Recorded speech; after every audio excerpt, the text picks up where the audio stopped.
using Destroyer to move around the map like crazy, and I'm like, oh, dude, I'm just gonna kill you before you even get near me. Destroyer gameplay goes pretty hard. It does. I think if I'm not playing with you, I'm gonna play Destroyer just to get used to the movement. I feel like if you get the movement and the abilities down, it's fucking crazy. Certainly. You can play Destroyer too when you play with me. We don't have to. Yeah, we can all I like be the- Destroyers soon. No, I like the tight. Oh, sorry. I didn't know you were sorry. No, I was just making sure it was working. No worries, no worries.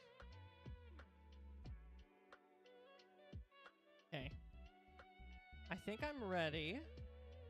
It's chaos. We're gonna do no cam for the video here.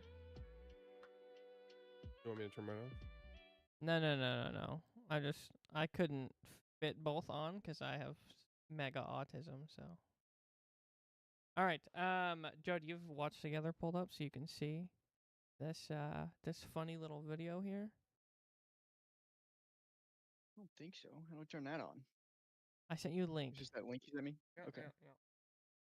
Make sure you open both because the Google Doc is going to be most of what we're going to talk about. You'll be lost without This it. is the Yap Central City.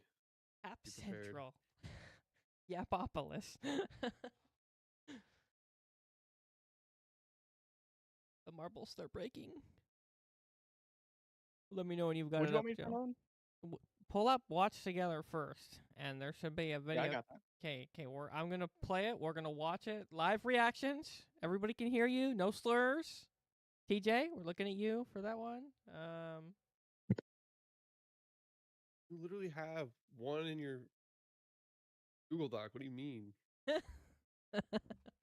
Okay. Okay, everybody got Watch Together pulled up. I'm going to unpause it. Maybe just really quick so it's working for everybody. Everybody here, it's going. Good, everybody seeing me? Go. Is that moving? All good. Make all it good. sound for you? Okay, perfect. So ready. So Okay. ready. All right, Oh, all right. it froze. It froze. Hold on. I paused it. I paused it. Pause it. Okay. All right, I hit the record button. Here we go. Right. Marathon. That's a marathon, guys. Marathon. Yeah, I know that shit. I've been on it. Hey, that's me. Is there a That's me. sign of life in what's beyond? Freya just cooked. If I get out of life, they'll call me God. In flames, I will die for what I want, and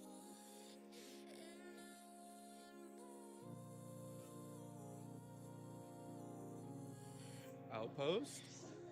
Little Outpost gameplay. I was gonna say, where are they?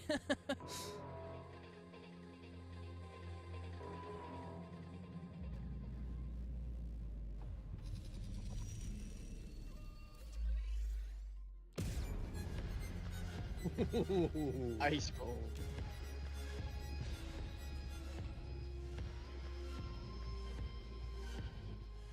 That destroyer forgot to put his shield back on after the last fight, apparently.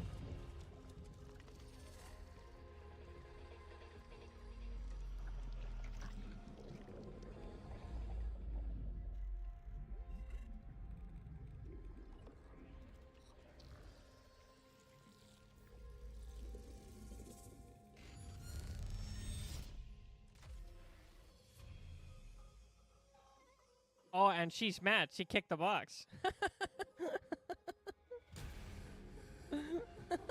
That's funny.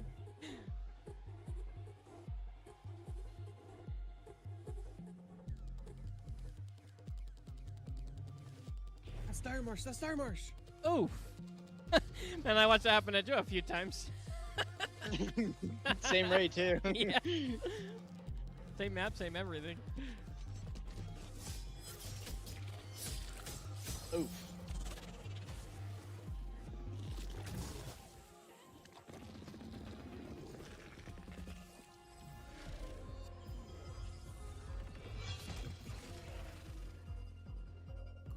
This poor crew is getting sauced, huh?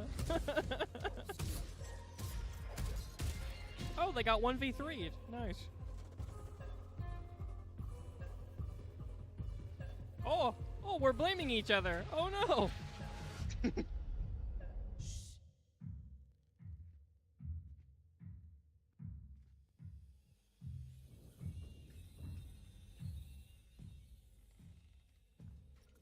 some chunky footsteps.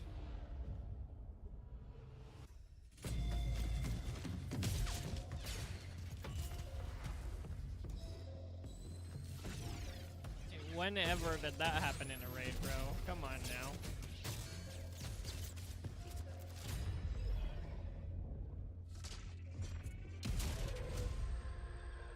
Got his hands on a waster and they started winning, huh? Okay, I see what we're trying to advertise. It's unlocked. Wait a minute. Why did it just become unlocked? Is there a sign of life and what's beyond? If I get out alive, they'll call me God.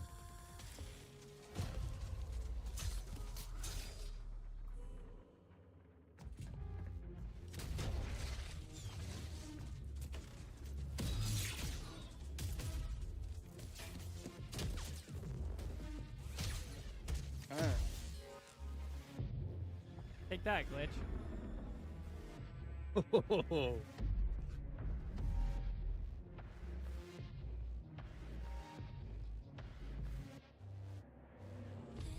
time to hesitate. The horrors of the future race, and I cannot undo what they've done. Look, it's you, Chuck. It's like literally because he has a demolisher. Nah, it's not him because we'd be down right now.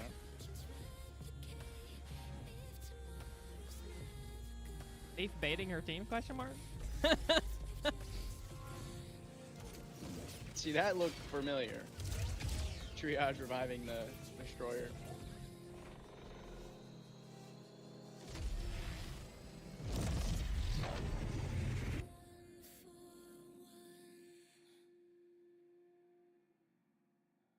My God, that was such a sick shot. Uh-oh. Uh-oh. They're on it. They're on it. Why is the triage in the front?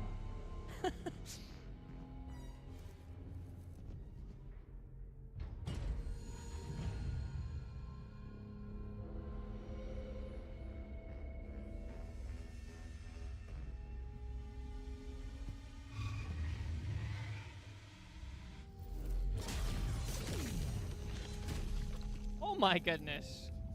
Oh.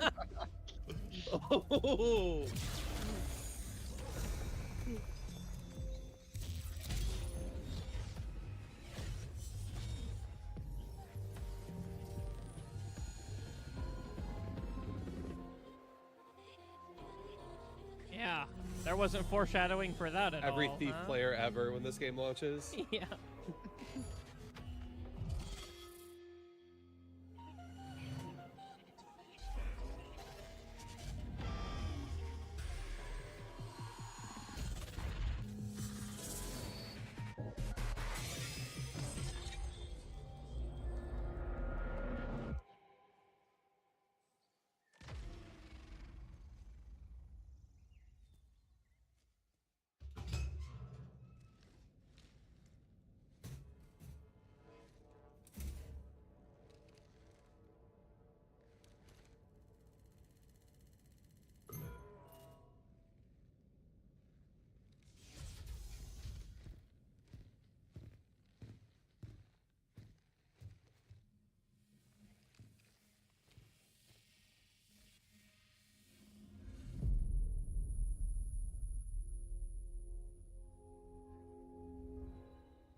They're not friends anymore, I don't think.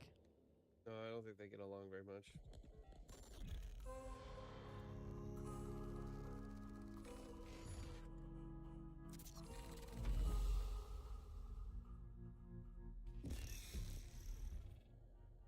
Somewhere in the heavens, they are waiting.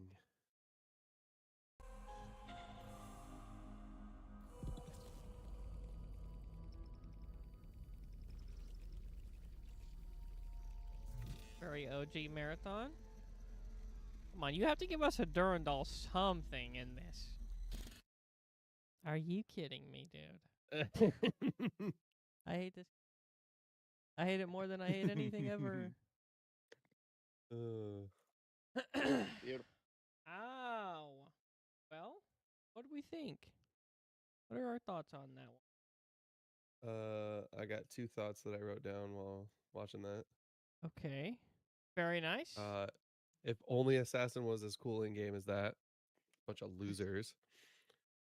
I'm And noticing on that note, I'm noticing that a lot of the like cinematics that they're showing us, like everyone's dying like really fast. And I wonder why they're like showcasing that. Like that pistol, dude, I used that pistol a lot. I used it so much that I like raged out at it. I think it's the worst gun in the game. I ran up behind a glitch in one of my clips and I shot her in the back of the head 4 times with blue shield. Didn't kill her with that pistol. And that guy one taps the destroyer with it, and then they like all have it, and there's like one shot at the end, like they killed each other, and it's like it literally doesn't even one shot through the white shield, so I don't know why. It's not in-game content, guys. Don't be mad. Anyway, sorry. Carry on. and then also, they showed I also saved a thing about how they showed so many respawns, but I also said it's because they have a thief on their team. Ah. She was totally griefing them. They did some good I know. foreshadowing there. That was amazing. Wonderful. How about you, Joe? What do we think? What do we think about that trailer? Was it pretty cool? Yeah, I enjoyed it. It was almost like again to reference Love, Death, and Robots, but the cinematics were beautiful. Really interested to see how that boss that can only assume was a boss kind of The pans out in the gameplay. compiler. Let's go. It That looks thing so looks cool. that thing looks pretty dope. So I don't know if Oh that was man. in the playtest you guys never played or if that's waiting to come out. The compiler's never been in any playtest. They've kept it under lock and key. Yeah. I Beautiful. think Yeah, I'm gonna be was really Cryo hyped to see that Archive one. even available? Was it available in the open alpha? No, Cryo Archive's only been available twice. One was like big content creators only, and it was in person, and then the other was the January one, and they only let people into like a very small portion of it, and you had to like grind to level 30, get keys to get in. Like it was brutal. Pretty But yeah, it's intense. like almost completely unshown. We have no idea what's going on in there. And then like Yeah. the one time that we have some footage of it is the streamers that played on it, and that was like 2 years ago. So I bet it looks nothing like that now. Yeah, and the game completely changed from now until then for sure. Joe, for reference, the boss that you saw is actually in the original Marathon game, the very first one. Oh, really? I just got done playing it. Yeah, so they're like alien tech robots basically. Okay, because that was another question I had. Because it seems like there's kind of a bit of a story that they've got kind Just of a little going on. bit. Yeah, Yeah. just a little bit of a Just a story. teeny tiny bit. And like Chuck has gone full dive into all of it. He's played all the original Marathon games. I played the first one because that's the most relevant with like the like I didn't have time to play all 3, so I was like, okay, what do I do? It's like just play the first one because then you have like the basics, which is like they're teasing an AI that is going to come out for sure down the line. That's just like basically Yeah. there's no way he's not going to be here. And then there's like an alien race uh that's involved in the first one, and like we haven't seen them at all, and so we're like, where are they? But the alien race had tech robots that they like enslaved basically, and that's the boss that you see there. So we already have reference for like actual gameplay, and they're like kind of they're not tankier, but they have a higher health pool than like your basic they're enemies. they're pretty tanky. Yeah, they're pretty tanky in the game, and so it's just like a natural translation to make it a boss. And it was like bolts that would like do high damage to you that you could like sidestep and like because it's like an early 90s game, so you like sidestep the bolts to like dodge the damage and stuff. But it's just like a hard light beam of light just coming at you in the trailer. It's insane. Cuts the destroyer's arm off in one I shot. know, it just Pretty blows his entire crazy. side off. And then like I just like it's so crazy like seeing the 90s animations and then seeing like the cloak billowing and like so realistic is just it's so crazy to watch. Yeah. Yeah, I think the compiler design is phenomenal. He looks great. That Yeah, but every single thing I've seen is just been so good with the compiler. I'm so ready to play Yeah, that lab. I hope they make it so you've got to kind of go through like almost like a temple type of structural to dude, we'll get to it. We'll get kind of. to it. Oh my gosh! Oh my gosh! Thank God, dude. That'd be so awesome. Kind of just go through layers of like a stronghold to get to this guy and just kind of loot on your way and just fight through. What they've Pretty confirmed for Cryo Archive is they've said it's going to have raid-like mechanics, and they're like referring to Destiny there. awesome. But they've confirmed that there are seven different vaults.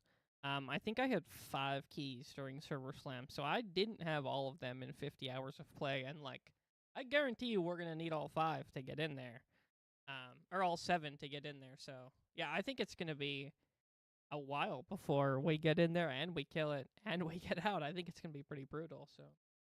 Yeah, I can't that's super imagine it'll just exciting. be PVE only either. I think No, they're it's gonna not.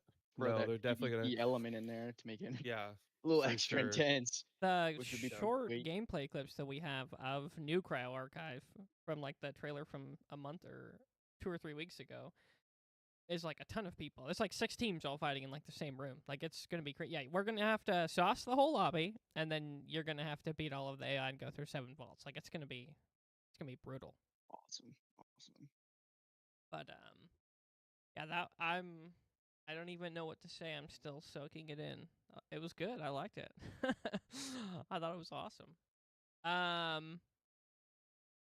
Wow, wow, wow. So much news came out for Marathon today. Trying to decide if we should do news first or if we should do Server Slam first.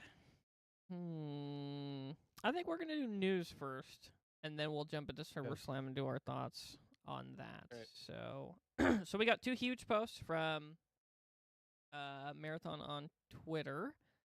The first one is wrapping up Server Slam. Should I like read it verbatim, or do you want me to summarize it for you guys? Mm, I think they can find it. Just summarize it. Okay. So they put out a little thanks for playing Server Slam. They basically confirm that all of the rewards that you get from Server Slam, along with your Twitch drops, because a lot of people like claim their Twitch drops and then we didn't get them in Server Slam. They said all that's going to be in your account once the game comes out. They said the Twitch drops will have a 48-hour delay, and you have to claim them before March 31st. Otherwise, they'll be gone forever. So that's like a little thing to look out for. A little bit of complexion with the Twitch drops, which is a bit silly. And then they just confirm all the new stuff that's going to come out: Cryo, Outpost Thief, ranked mode, and all that stuff for Season 1. And it was a super brief post. And then following that up within like the same minute, they released the stats for the whole Server Slam. So I'll go ahead and read those really quick. It's just a YouTube short, but I'm just going to say the numbers as I see them here. So it says enemy runners killed. Well, actually, maybe we should just watch this too. You know what? I changed my mind. Let me put this in the watch together link, and then maybe we can just watch it. That'll be a little bit easier. Then we can talk about it. Are you doing the watch link still? Yeah. Go back to that same Oopsies. room. See if we can Alright. make this go here.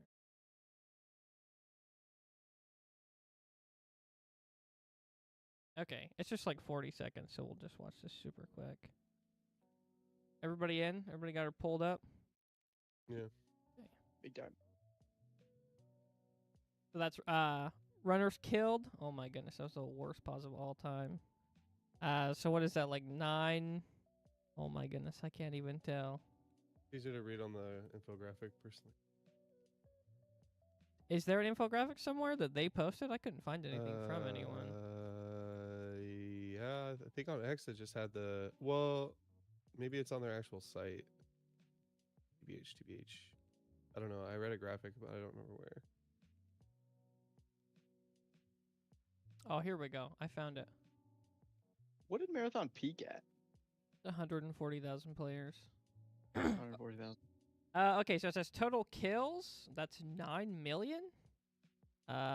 That's gotta be counting robots. Rook statistics. Rooks deployed, almost 100,000. Rooks killed, 550,000. So half the rooks that played died. Tick milk extracted, 145,000. Exfil rates, 41% on perimeter, 35% on Diarmar. So across the board, well under half of the players who loaded into lobbies got out. Most popular shell was Assassin. Dude, I know there's way more than this. And this is all they have on the Bungie thing. So maybe we'll still watch this, see what we missed. Oh, right there it says USEC enemies killed. Is that 129,000? Total deaths 16,000. That's a lot. Holy. There's the rooks deployed. That's rough on the Rooks. It's 50-50 just about, a little more.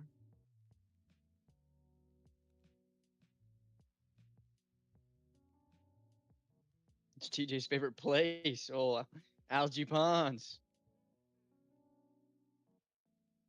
I hate algae ponds. Algae Punch is amazing.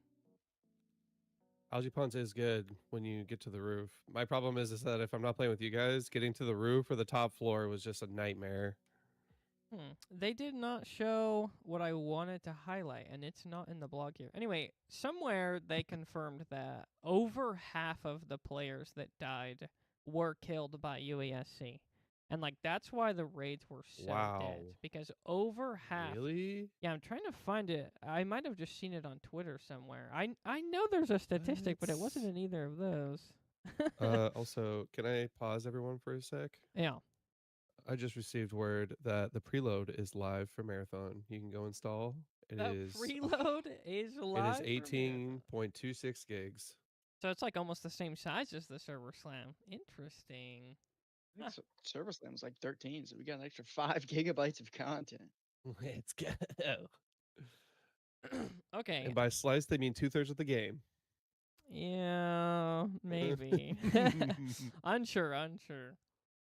Okay. Yeah, man, I cannot find the statistic here, but I know I saw it. I know I saw it somewhere, and it was a big deal. Yeah, that's crazy. Half of the people. Well, so, and like it makes sense, right? I felt like we were finding full dead teams all over the place to the bots. So like that, I don't know, that makes perfect sense. If you came in unprepared, you didn't have enough ammo, didn't have enough meds. There were times where I dropped all of my meds and all my bullets to carry loot, and like I almost died to the bot. I probably did die to the bots a few times toward the end. So Yeah, but that's like that's a give and take after we cleared the whole lobby. But like spawning, I think that all the complaints that I saw, like they weren't giving it enough time to like, oh, I need to bring a bunch of stuff in to get a bunch of stuff out. yeah. Anyway, so yeah, half players that UESC is crazy. Way more Yeah, that's rooks. nuts. An incredible amount of rooks. So I think I'm through 45 hours of the 50 hours of footage that I have from Server Slam, and I'm at 7 rooks. That's how many we saw. 7 rooks. I'm pretty sure I see Yeah. like 6 in the last little bit, and it gets quite a bit higher. But for there being almost 1 million rooks and like only seeing a few is like crazy. Like they were I saw super 3. ratty. Yeah, I mean, it was I went through all my unreal footage yesterday. not seeing the rooks. Yeah, it's insane. I was super interested to see that the triage shell was the most played, most popular.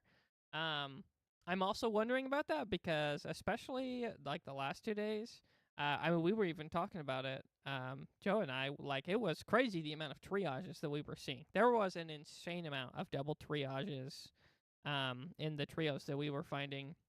And it kind of felt like toward the end, people Almost were guaranteed at least one triage. yeah, oh yeah. Every single time it felt like there was one triage. But it felt like people were kind of realizing that the Vandal Kid is garbage and has been power creeped, and then like Void's completely useless. And like Zach put it really well. He said that like people were getting on and playing, and they were playing as the edgy guy with the hood, because that's what everybody thinks has aura. And then like you get curb stomped a few raids, right? And then your friends get on, and you're like, well, I want to win now. So then you play triage, and like that's absolutely what it felt like. But the fact that Yeah. Void was still the most popular makes me wonder if like there were a lot of voids, and they're just like they would see us first and then go invisible because they didn't want to fight and then run away. Because a lot of the clips that I see are of people just running away as the void. They're like, "Look how good invisibility is," and then they run away. So I'm wondering if there were quite a few more rats in the lobby than I was anticipating, which makes sense because it's a lot of new people that are brand new to extraction shooters, and that's what most of the gripes are about. So Yeah, I met like to reinforce that point. I feel like I went through all 4 days of footage, which is like did so much. It was almost 40 hours of gameplay, and there was exactly one team on Dire Marsh that used the assassin offensively in a fight to win. Everyone else used it as a get out of jail free card, and we sauced every single one. And so a lot of my banter about assassin shells ended up just being, "I'm killing you because you're bad."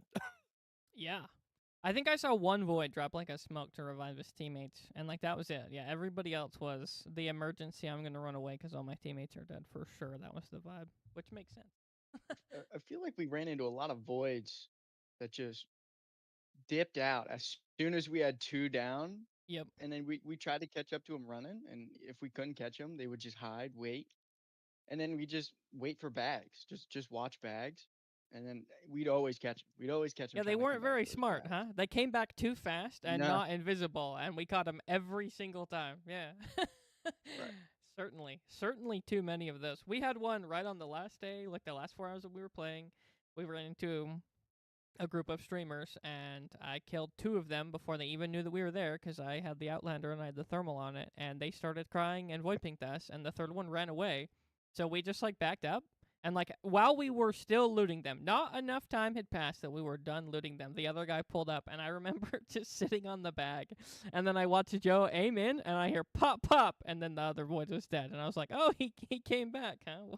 That guy's stupid. Oh, you It's not played even with worth a Zach? call out because they just fiend the bag. They didn't even worry about checking the surrounding area, and they're just sitting there. I was like, all right, well, As we're dumb. Yeah, we did play with Zach. He every time after you left Discord, he showed up so that he could hang out with us because he wanted to avoid you. You know, that's all it was, TJ. Are you? right. I feel like you're just stirring this pot at this point. Well, No, honestly, he showed up every time after he, you he left. wasn't I doing it haven't to played a couple avoid you raids with though. It him. was because there was a spot open. You know, it wasn't. It wasn't Hmm. to avoid you. Hmm. Hmm. Not gonna lie, I saw him playing after I got off, like I think night two, and I was like, I think he might actually hate me. No, no, no. He was just waiting for a window where somebody else wasn't in there. Because I don't think he cares too much. But okay, Just yanking his chain. I love that man. he likes when you yank his chain. Trust me. Joe can testify to that. Oh So yeah, that's he guaranteed waited for you to leave. Tough. He saw an opportunity. He's like, oh man, I get to finally play. TJ's gone. It's like finally that motherfucker's out of here. Now I don't have to carry his dead weight. um that's all our server slam stuff. I don't think there's anything else there. So the next thing, it's like 10 minutes after they posted all the server slam stuff, they did this introducing seasons in Marathon. I'm going to have to read some of this verbatim for sure, but the overview is just confirming a lot of what they've kind of already said. Wipes are going to be every 3 months. They said about 3 months, and then they didn't confirm a date, but they said about 3 months.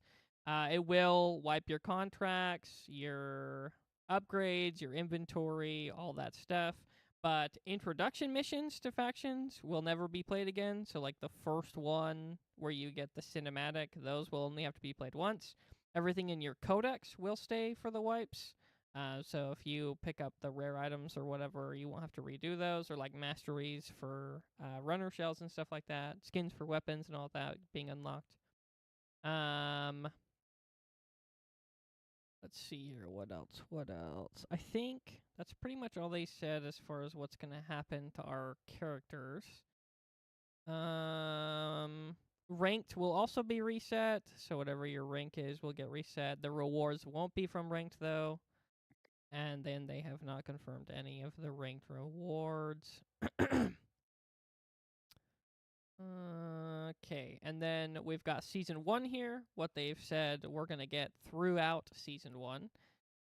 So for the first 24 hours, Cryo Archive will be locked. It will not be out. And the specific statement that they gave here is this. They said, once the community unlocks the way into orbit, the 4th zone, Cryo Archive, will become available. Prepare your mind and shell to take on this endgame zone on the Marathon ship, where you'll solve security puzzles, unseen frozen vaults, and come face to face with an entity even the UESC fears. Okay, I was slightly wrong. The outpost will be locked for the first 24 hours, and then cryo will be whenever we unlock it. So that's kind of fun. They're doing another little. As a community, yeah. Yep. So that'll be fun. I'm excited to see how long that takes us to figure out how to do that. I'm also excited to see what they do, because I know. So like with Tarkov, they did a bunch of like everybody has to collect X amount of loot or sacrifice. My favorite one was the cultist circles. They wanted everybody to go in and drop all your valuables at the cultist circles to sacrifice them, and we had to do a certain amount of money, and that's what unlocked a bunch of stuff. So I'm excited to see if it's something like that, or if it's going to be a certain amount of time or puzzles we have to do or amount of artifacts that we have to extract or something like that. So I'm excited to see what they do there, and I honestly have no idea. I think it's also interesting the wording says unlock the way into orbit. So that makes me think, like, are we going to, like, teleport there through an extract? Is it going to be, like, an ongoing raid, or I don't even know. I don't even know what's going on there. Like a raid into a raid, kind of like the transfers in Tarkov. Yeah. Well, so they made You it can kind of bring your look real like gear that. in for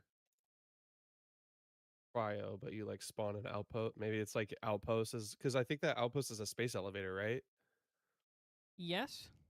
Yeah, I'm pretty Okay, sure. so you just use a space elevator to get up to the marathon.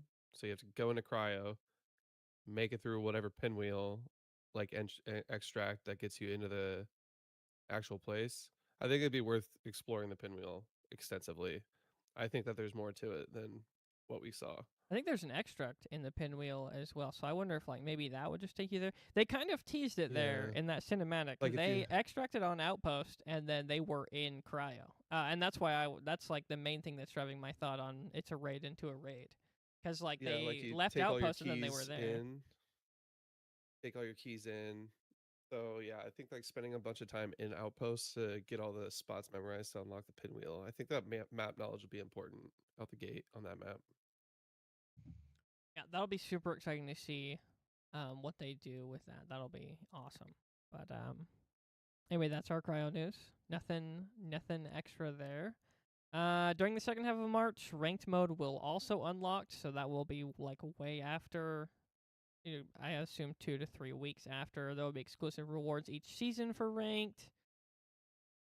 Let's see Do here. you think they're gonna lock vault loot? Like, are you gonna have to get different loot for competitive, No, like it's or the you think it's ranked. just gonna be a shared vault? The ranked is just going to be based on you extracting with a certain amount of value in your bag, separate from your teammates. So like, it's just however much money you extract with is what affects your ranked for ranked mode. Does that answer your question? So it's not even kills. That's an Nope. interesting way Nope. of It's going just about about that. surviving with garbage in your bag. Yep. It is an Wow. interesting way to go about it. It's also what Tarkov leaned into for like the end days of like the evasion tournaments, which is kind of interesting. Just more evidence that like Bungie is watching everyone in the extraction shooter sphere, and like they're trying to take all the good things about the other games, which is a good sign, I think. But it'll definitely be interesting to see how that works out, because Marathon is certainly a game of killing more than it is of looting, which is half the reason that I like it so much. But they just again confirming what we're gonna have with launch: complete faction and contract progression. So you won't be kept at all the level 9s and stuff. And for reference, we know for a fact that Arachne goes to at least level 67. I won't say why or how we know that, but we know it at least goes that high. And all the other factions go up there as well. Let's see here. Thief will be ready to go at launch, so she won't be time gated by anything. Outpost will be time gated for the first day of So on March 5th, when it comes out, it won't be playable till March 6th at 10 a.m. And then you will have to be runner level 12 in order to go there. So that's a little bit time gated and then also level gated. And that's it for season 1. I think we discussed that pretty. Any other big notes anybody wants to say about anything coming for season 1 or? We got any more on any different shells coming in besides Thief? No. Well, yes, but that'll be part of season 2 here. So we'll just jump into that. So, Gotcha. Okay. Okay. season 1 has a name. It's called Death is the First Step, and that's like the seasons are all gonna have like themes. I guess I should read that. So season 1, the whole theme Are is. these Go ahead. are these seasons going to be linked with wipes? Like Yeah. per season is going to be linked. Okay. Yep, Okay. and there'll be 3 months. So okay, so season 1 theme is Death is the First Step, aka First Step. Is the start of the new gold rush on Tau Ceti. It's the beginning of a proxy war between rival factions competing for power and answers to what happened to the 30,000 lost souls on the new Cascadia colony. And as a runner, you're at the forefront of the expeditions. So that's season 1. Okay, so then we got a whole 4, 5, 6 paragraphs about season 2, which I thought was super exciting. So I'm going to read that. Season 2 is called Nightfall. You'll start to see the impact of your presence on Tau Ceti 4 in Season 2. Your activities on the Lost Colony have not gone unnoticed, and the UESC are stepping up their security measures and responding force to your criminal activities. Each season of Marathon will have a different theme and unique combination of new features, content, and stories that continue to evolve the world and gameplay. We will also be tuning all of our loot and progression systems, creating space for new metas and ways to play and emerge. Seasonal updates will include a unique set of new content. So this is going to answer your question about the runners, Joe. Which are things you do explore and collect on Tau Ceti. This will include any combination of weapons, mods, cores, implants, backpacks, runners, shells, zones, PvE combatants, faction upgrades, contracts, and new ways to play existing zones. And I'm going to read the next one, then we can break that down. It says, for example, Nightfall will bring a nighttime version of Dire Marsh, where you'll fight to survive when the lights go out, UESC reinforcements flood in, and then there's like a scrambled transmission to end that sentence. Season 2 will also bring our next runner shell, along with the new weapons, mods, cores, contracts, and more. So right out the gate for Season 2, they've already confirmed we're getting a new, I don't even know what to call it, like mode for Dire Marsh. We're getting a nighttime version of Dire Marsh where the UESC are going to be way more, and then they've teased a new enemy, and then obviously in the sentence before, they say there are going to be new PvE combatants. So in my mind, we're like all but confirming 4, which would be amazing. We'd love to be able to shoot some aliens. Then they also confirm an entire new runner shell also for Season 2. So by like June of this year, we're going to have another character, another map, and almost certainly aliens, which will be awesome. So, and that's pretty much it for the Season 2 news. Nothing else too big there. I think that is going to be it for the Marathon news that dropped today. Because I'm not seeing anything else. But I'm sure more stuff will come out today. They did say today was going to be the biggest day for the news. But anyway, yeah, some awesome stuff. Some super, super awesome stuff. I'm kind of amazed that they have as much of Season 2 planned out as they said they did. That's really interesting. They have definitely planned ahead, and we're going to get a ton of content right out the gate. So they were definitely never even planning for a Concord 3-4 situation. Which is good news, I think. Okay. Yeah, Bungie executed fairly well for a new game. Yeah, I think so too. I think it's At one least of I the think. better launches I've seen in a hot minute. Yeah. Okay, so let's go ahead and jump into Server Slam that we just finished up. I guess, Joe, you want to go first? It's kind of your first, like, deep experience with an extraction shooter. You've dabbled with a few others, but what do we think? What do we think about Server Slam? You played a lot. Played a lot of Server Slam.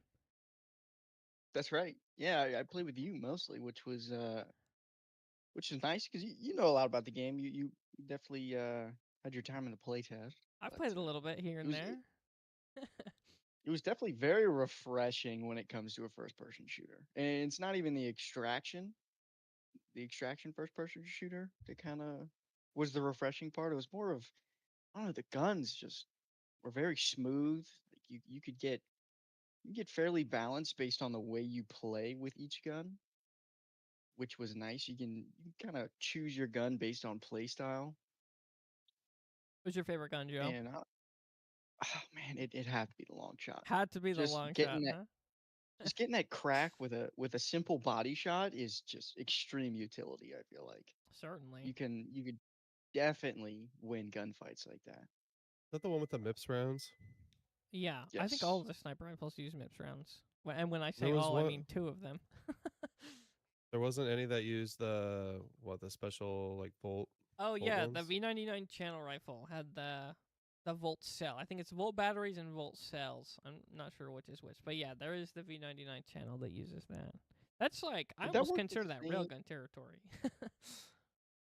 So it Yeah. was more of a charge up rifle besides like I mean, you could shoot it with the more one off a shot, bit just like all the volt weapons, but you could also charge it up and then it did more damage, and it was like a one tap through at least a blues. I know I don't think I ever shot anybody with a purple with it to test that, but It was just I think long shot waster is it's a hell of a drug. that's I the mean, combo, huh? you get you get a destroyer rolling into somebody with a cracked shield and a waster in their hand. It's kind of GG's for that person. It's a 2v3 at that point almost, which is it's it's incredible because I'd watch Jason run into a building as his destroyer, and then he couldn't say they're down fast enough for me to see at the bottom left of my screen that they've been knocked. And it's just I don't know. You get definitely a certain edge when you're running those two guns because you get both utilities, short and long range, and it's even medium range with the long shot. Just with that DMR, that quick fire rate. Honestly, I think it might be too quick. You could just absolutely pepper somebody that who's was trying to hold a rock. that was one of the biggest changes that I noticed had a huge impact on like the meta was that for whatever reason we chose to up the fire rate of the demolition and the long shot, and like that made them so good for no reason. And I thought that was really interesting. But okay, well you said the most lethal kit was long shot and the waster. So maybe let's just jump right in. Do we think either of those are too OP? Think they need to be looked at? Need to be nerfed? Do we think they're balanced and they just felt good to use? What do we think about the balancing there? Let's start with maybe the long shot, and then maybe let's throw thermals in here too and discuss what we think about thermals, the long shot. Then we can jump into a waster. So since Really? you since you brought it up, Joe, yeah, what do we think about thermals? And then like, do you think that long shot's just a hair OP? I think thermals are strong, especially with that fog. While Fog you were was talking a lot during the stream. everywhere. Yeah, it was. Oh, That was a new thing, dude. We saw it a few times, but it was just felt like it was every raid, especially on Dire Marks. It was unholy how much fog there was. it's just like you could if you weren't running a thermal with the long shot, you could definitely almost dissipate the fog a little bit. It kind of like almost focus in.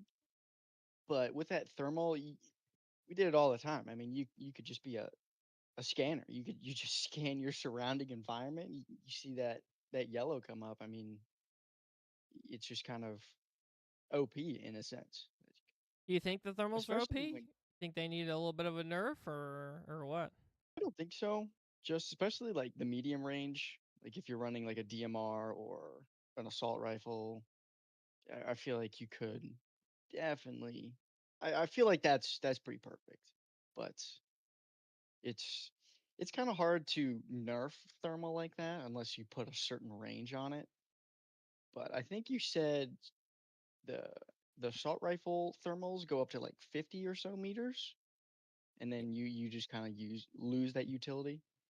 Yeah, it was everything that wasn't the sniper rifle capped out well before 100. I think DMRs were like right at 100, and then everything else was like sub 50 meters. I thought that they just like weren't even working the first time that I used them because I was staring at a guy, and he was like 30 meters away from me, and he was not lit up, and I had to wait for him to run close enough for it to light up. So, but the sniper thermal, as far as I could tell, was just infinity range. If you could see it, you could see it with thermal. I don't think that it was capped out at all. Right.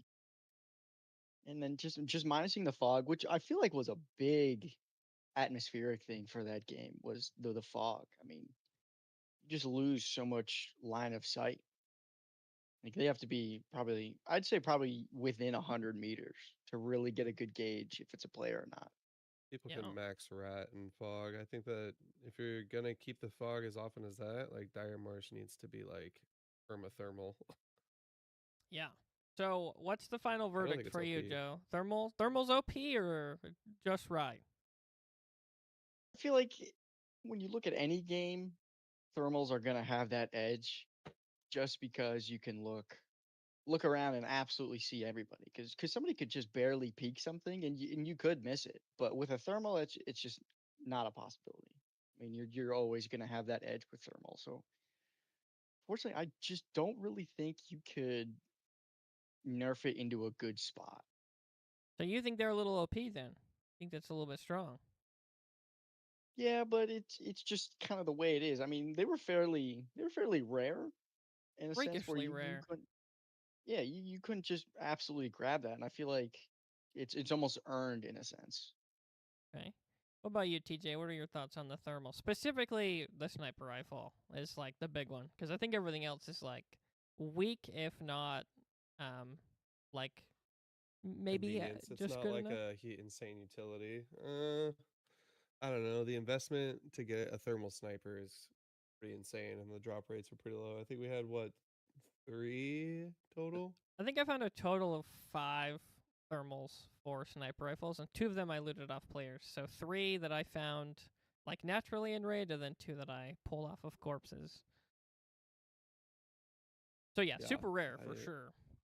I think that it's more than more than fine in my opinion if they're gonna have them in the game. Plus, like the fog is crazy. I feel like if I'm gonna use the thermal, it's gonna be map specific. Like I'm not gonna use it on outpost. I'm not gonna use it on perimeter. Like all the POIs, like unless we're playing outside in the middle, but even the middle like doesn't have that long of sight lines. It'd have to be like other side of like outpost or something for it to like really matter. So I don't know. If I'm gonna use it, it's gonna be on like Dire Marsh or something, and I'm just there to get through it, then yeah. I don't think it's OP. I think it's just smart planning. And I Interesting. think that the drop rates aren't too high. Okay, and then what about long shot? What do you think about that, TJ? OP, good spot, too strong. What do we think? The long shot itself, Yeah. wasn't the fire rate close to my DMR? Yeah, it was like I think just that's it was really close. Yeah, really really close. I think that there should be a high risk, high reward on snipers. I don't think that higher fire rates do that, especially if you tack a thermal on. I think the fire rate's the problem. The gun itself. Okay, so you think long shot's a little OP, huh? I think the gun itself is OP because it's coupled with the thermal, but I think the gun is the problem, not the thermal. So like just like a base white long shot, no attachments. You don't think that that's too OP because of the fire rate, or is that too strong because of the fire rate? It's too strong because of the fire rate. Too strong. Okay, and then what about you, Joe? You Yeah. said long shot was your favorite. Used it a whole bunch. What do we think? Too strong?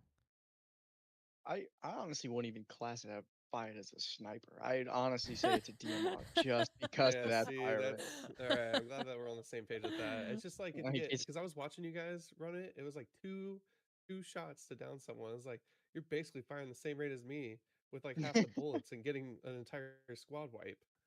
Dude, not even yeah, half the like bullets. You put an overflow chip on that, you reload next to 3 guys, and you've like 25 shots in that magazine. And it's like My God. crazy, dude. Absolutely insane. like Jason, you and I paired up. We saw some guy on a roof and we waited. We paired up Yeah. our shot. You said 3, 2, 1, mark. He was instantly downed, instantly finished. He turned into a bag in less than 2 seconds. It Yeah. was It My was a little bit my ridiculous. chat loved that. They thought that was the most disgusting thing they'd ever seen when we did that to that poor guy. Yeah, that was Like horrible. imagine his point of view there. Like he's just looking around for enemies, and then he is no longer able to look around for enemies. He's spectating teammates. Interesting. Okay. So you think long shots is a hair OP? Just a hair. Yeah, Yeah, I just a just hair. think you need to slow down that fire rate for sure. Okay, so it was way slowed down. It's probably double or triple slower than what it was in every single time I used it before, and it got a huge buff going into this. And then they also flooded the environment with long shots, so that everybody buy 5 right off the rip for your armory. So we saw a lot of them. They were kind of all over the place. Um, and yeah, I mean, it felt really good to use. Man, I don't think either are OP. I think the thermals are incredibly rare. They have a stupid amount of zoom, which makes them almost completely unusable at like point blank unless you're going to try and no scope people. And I think they're pretty balanced in that regard. I think I had like 1 no scope kill, and I was in knife range. I probably should have just knifed that guy instead of shooting him. Um, but yeah, super rare. They had an incredible amount of zoom, which made them like really only effective at a much longer range. And then they're not super accurate when you're moving. And then I think every single one of them that I used had an incredible amount of recoil. I think it's really difficult for like regular people to pick those up and use them. But then more importantly, I think that the thermal scopes were more than rare enough that they weren't an issue. I will also add that like I killed plenty of people using thermals, and not once ever did I die. And I was like, dang, that guy had a thermal, and if he didn't have that, I wouldn't have died. Like I never felt a super unfair advantage when someone had the thermal against us. And that's also my reasoning for thinking the long shot's not OP. I think it's in a pretty good spot. I think it's about the same fire rate as the sniper rifle in Halo, but it does like a very similar job with a little bit less damage. You're not gonna see that just creaming people with blue and up shields because it doesn't one tap. Um, but I think it's got a ton of recoil. I think the long shot was incredibly rare to find outside of them flooding the environment with it, because we saw kind of when we got to like that last day, we weren't seeing a lot of long shots because a lot of them had been used up. And like really, we just saw a ton because the environment got flooded.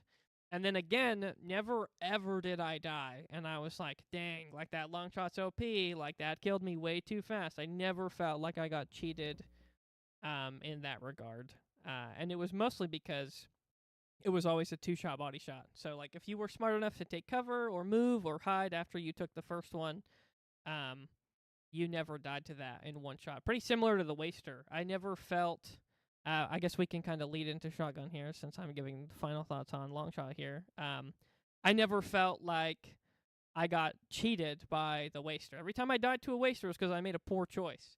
One of my last clips against this other 3-pack of streamers, like I kill 2 and I go in the building to kill a third. I knew he had a Waster, and like I tried to go in slow, and like he came out and he thrusted at me and he killed me with the Waster, and I like never once was I like, oh, this shotgun meta's so strong. They need to look at this. It was always like, wow, maybe I shouldn't have gotten within 15 meters. I have another clip of us on perimeter where we kill one group and we're moving up the hill, and I see the glitch. She's on the other side of the rock from me. We're within like 5 meters. I see she has a Waster, and I called it out to you guys, and I said, let's retreat back. And we ran back to the other side of the ravine. We took the longer range fight. We killed all 3 of them. There was like no issue. So similar to the Waster, I don't think that the long shot's OP. I think it's in a really, really good balanced spot. I think you have to have an incredibly high amount of skill to get the value out of it. It's not super punishing because it's more than 1 shot to kill, so you have all the room in the world to outplay that with your abilities, the environment, and all of the utility that they give us. I guess on that note as well with thermals, I forgot to add, you can't see invisible people through thermal, so anything that makes you go invisible completely counters thermal, which I thought was really cool because we've got a lot of things like reloading makes you invisible, cores will make you invisible if you slide, Void has invisibility, the bubble shield that you can drop, which is just the grenade, that also you can't see through thermal with that. So there's a lot of things that block that thermal. Um, And I thought that felt really good. So yeah, I don't think any of it's OP. I think it's all in a very, very well balanced spot. And I think they've done a lot of work fine tuning that and listening to a lot of the feedback from everybody on the NDA side of things. And I think time to kill's like perfect. I think the shotguns feel really good. I think that last nerf to the waster really put it in a good spot. If anything, it's a hair weak right now. And I think that long shot's going to be fine. My only concern is that if they flood the market with them, it's going to feel pretty rough for a few days. But like I said, by the time we got to that last day, I didn't feel like we were seeing them as much. So I certainly didn't think they were too OP. But let's talk about the Waster. I gave my opinions. What do we think? We'll start with Joe. What do we think about the Wastelander, as you called it? Too strong? The Wastelander for sure. Too strong? Too common? What do we think? No, I think it was in most kits. I would say we found with people who actually had decent gear. Yeah, I think Most people I feel like consistently, were running the I think we Wastelander. found one in the trio, right? At least, if not more, Yeah. for sure. I think it's in a good spot. I mean, you definitely have to close the distance to get some sort of utility, obviously, which is definitely playing into like the assassin and the void shells. But other than that, you have to make, like you said, a poor choice to kind of get hosed down by a waster. For sure. Gotta be a bot to get killed by one of those, dude. So I Just wouldn't kidding. say that's I wouldn't say it's overpowered in any sense. I think it's exactly what you said. It's very balanced. It's close range. That's it. I mean, I never found a waster or used a waster that had buckshots. I didn't really know how they kind of ran when it came to gunfights. Uh, I think Nazu found one, but I think we were quickly executed before he could could ever use it. Talking So about the gold I think mod it's that he found for yeah, the waster. Yeah, yeah. it's just been like nerfed into the ground that it doesn't shoot past like 6 meters. I think 3 is what your kill time is with 2 shots, and with that mod it goes out to like 6. So like it's not a huge buff. It feels like really weak. Like close range battles, if you're running through like Holler or something, that's where that gun I feel like would shine. In buildings for sure. Yeah, I think it's a you're getting pushed in really hard, and you have like a counter. I have like a right. lot of clips of people trying to push us. Someone got initial knocked. They tried to push into a building that we were sitting in, and I was just like insta downing everyone because they pushed in poorly. Yeah, so like yeah, lead us into your thoughts on the waster, TJ. You're a big fan. It was your favorite gun in the NDA test. What do we think? What do we think Not my about all the favorite gun, but nerfs? I think the nerfs are fine, but I don't think it's enough to give other secondaries a chance to shine. It's just too good. Like pistols just take too long. You know what I mean? Yeah. Some machine guns still have their spot. I think that they're fun. The what is it? The bully. The bully actually was like a good alternative. I found myself running quite a bit. Just because it's like heavy rounds, so it's easier to use on UASC. And I didn't feel like I was wasting so many shotgun bullets.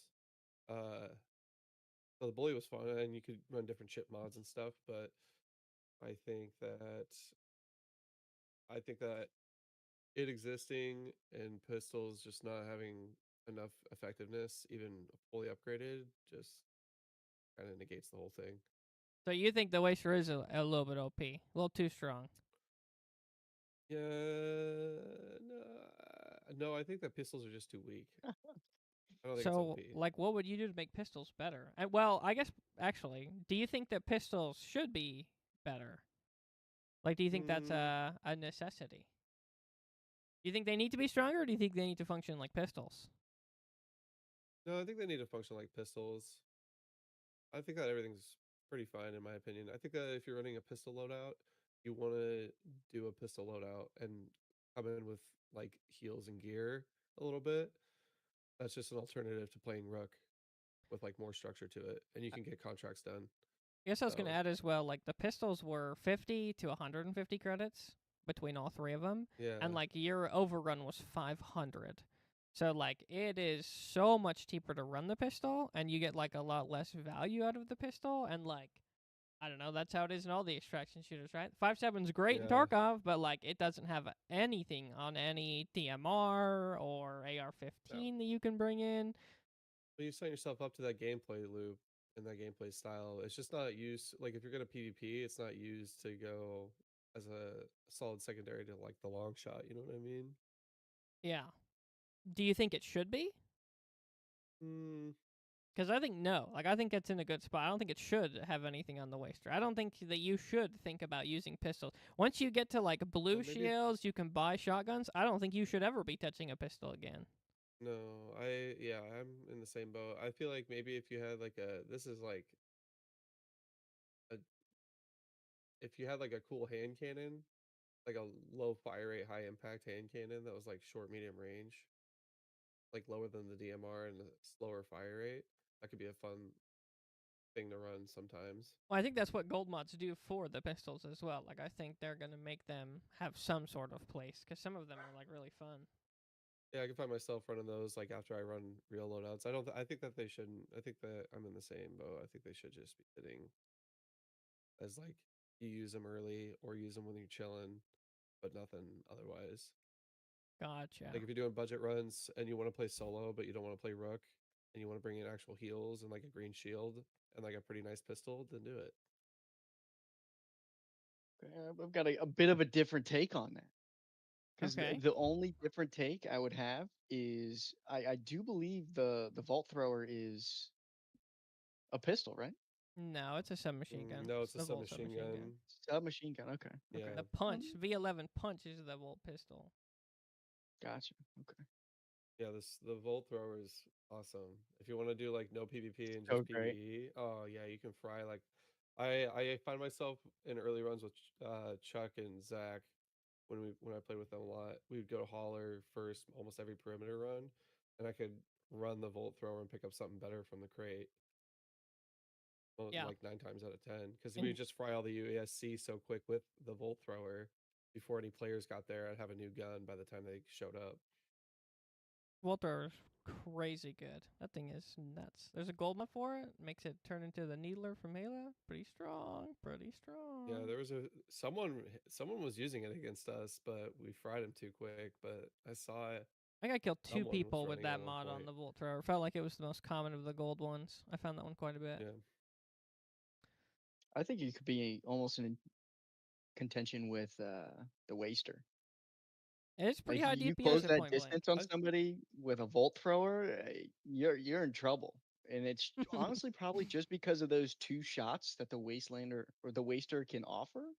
The Wastelander. Is I almost said it.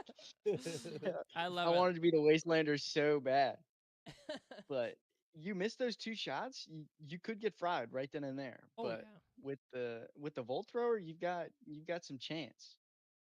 It's got a decent mag on it. It's high damage, close range. So I think it could be in contention with the Waster just based on reload time and two shots.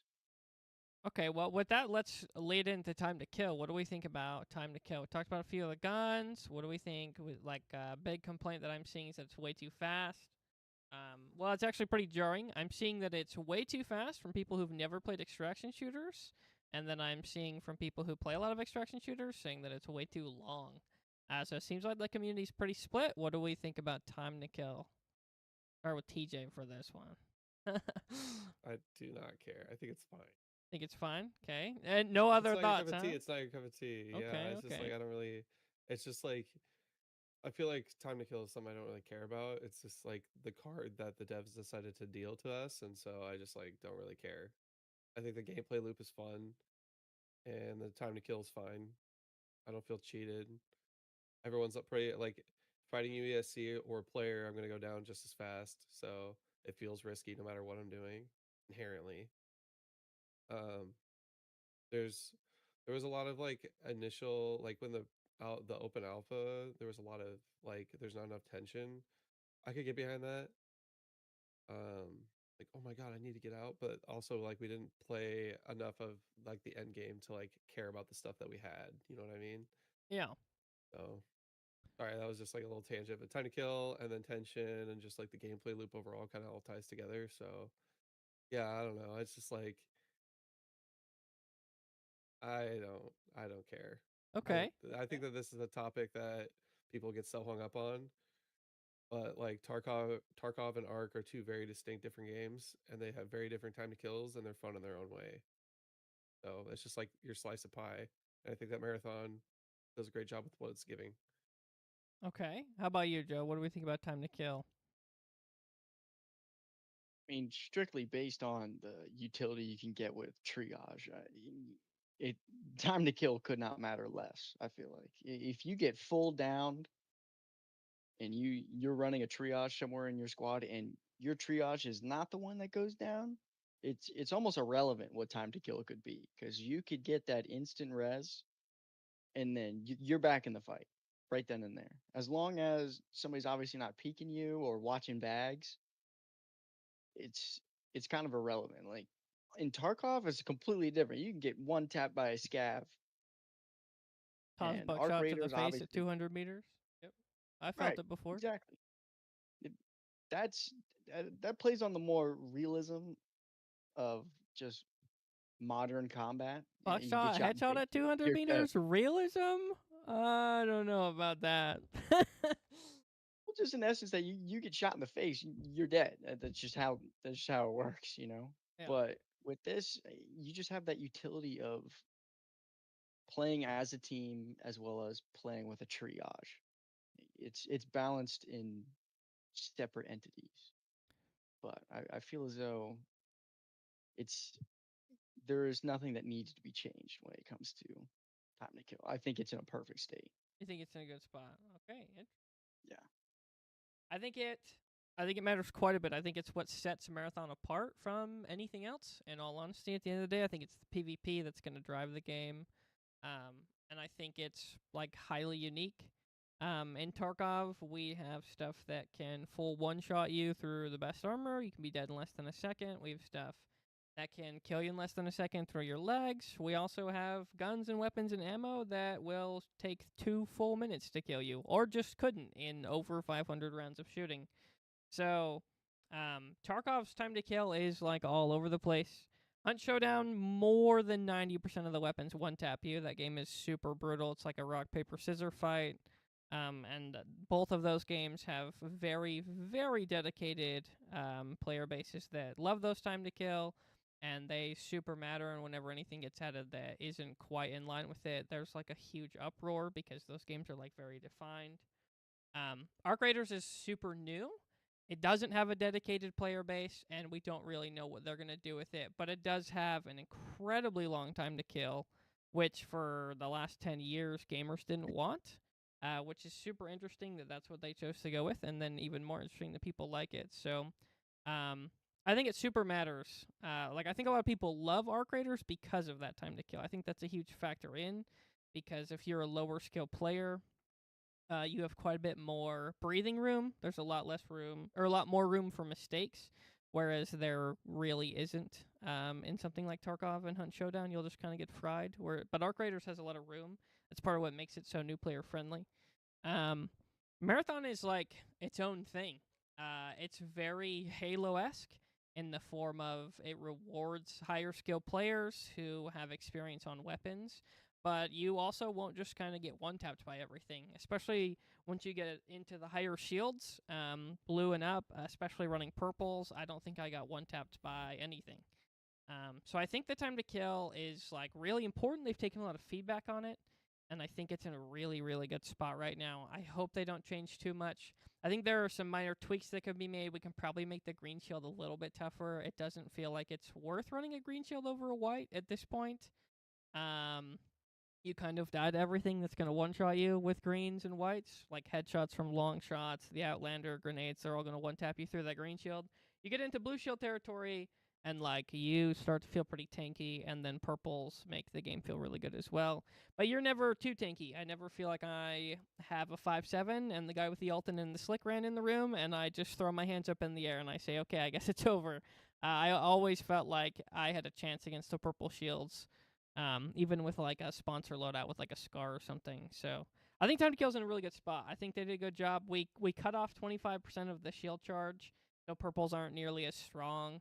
And then we've upped damage from guns quite a bit since the last playtest. So it's in a really, really good spot right now, and I'm pretty happy with where it's at. and I'm really hoping that they stick to their guns and they just ignore everything everyone has ever said about the game and keep making it the way that they want, because that's how it's in such a good state right now. So I think it's a big deal. I think it's definitely a huge part of what defines Marathon. And I think if they screw that up or mess it up, I think it's going to hurt the game quite a bit later. And I think we're going to see there's going to be a real test of what Bungie's going to listen to here in between Server Slam and the full release of the game, because that is definitely the biggest conversation that I'm seeing on Twitter is about time to kill. So I'm excited to see what they do with that. They could either kill this game overnight, or we could ignore all the noise and keep making the perfect piece of art that we have. So I'm excited to see where we go with that. But let's see here. What other complaints have I been seeing? Let's do UI system next. So your menu, navigating around. What do we think about that, Joe? Since you're pretty new and fresh into it, it's a new concept for you. What do you think? Was it hard to navigate the menu? Figure out where your loadout was, buying things? Did it feel like a lot of clutter? Did it feel pretty good? What do you think? It was definitely helpful having a bunch of people who played the game, as in playtest and stuff, for sure. Certainly. But honestly, like after a quick 2 minute rundown, the game kind of doesn't let you make poor choices in the fact that you can't go into it'll give you a notification if you don't have ammo Won't or a let you start shield the or raid without bullets. You have to click 4 buttons to exactly. start the raid without bullets.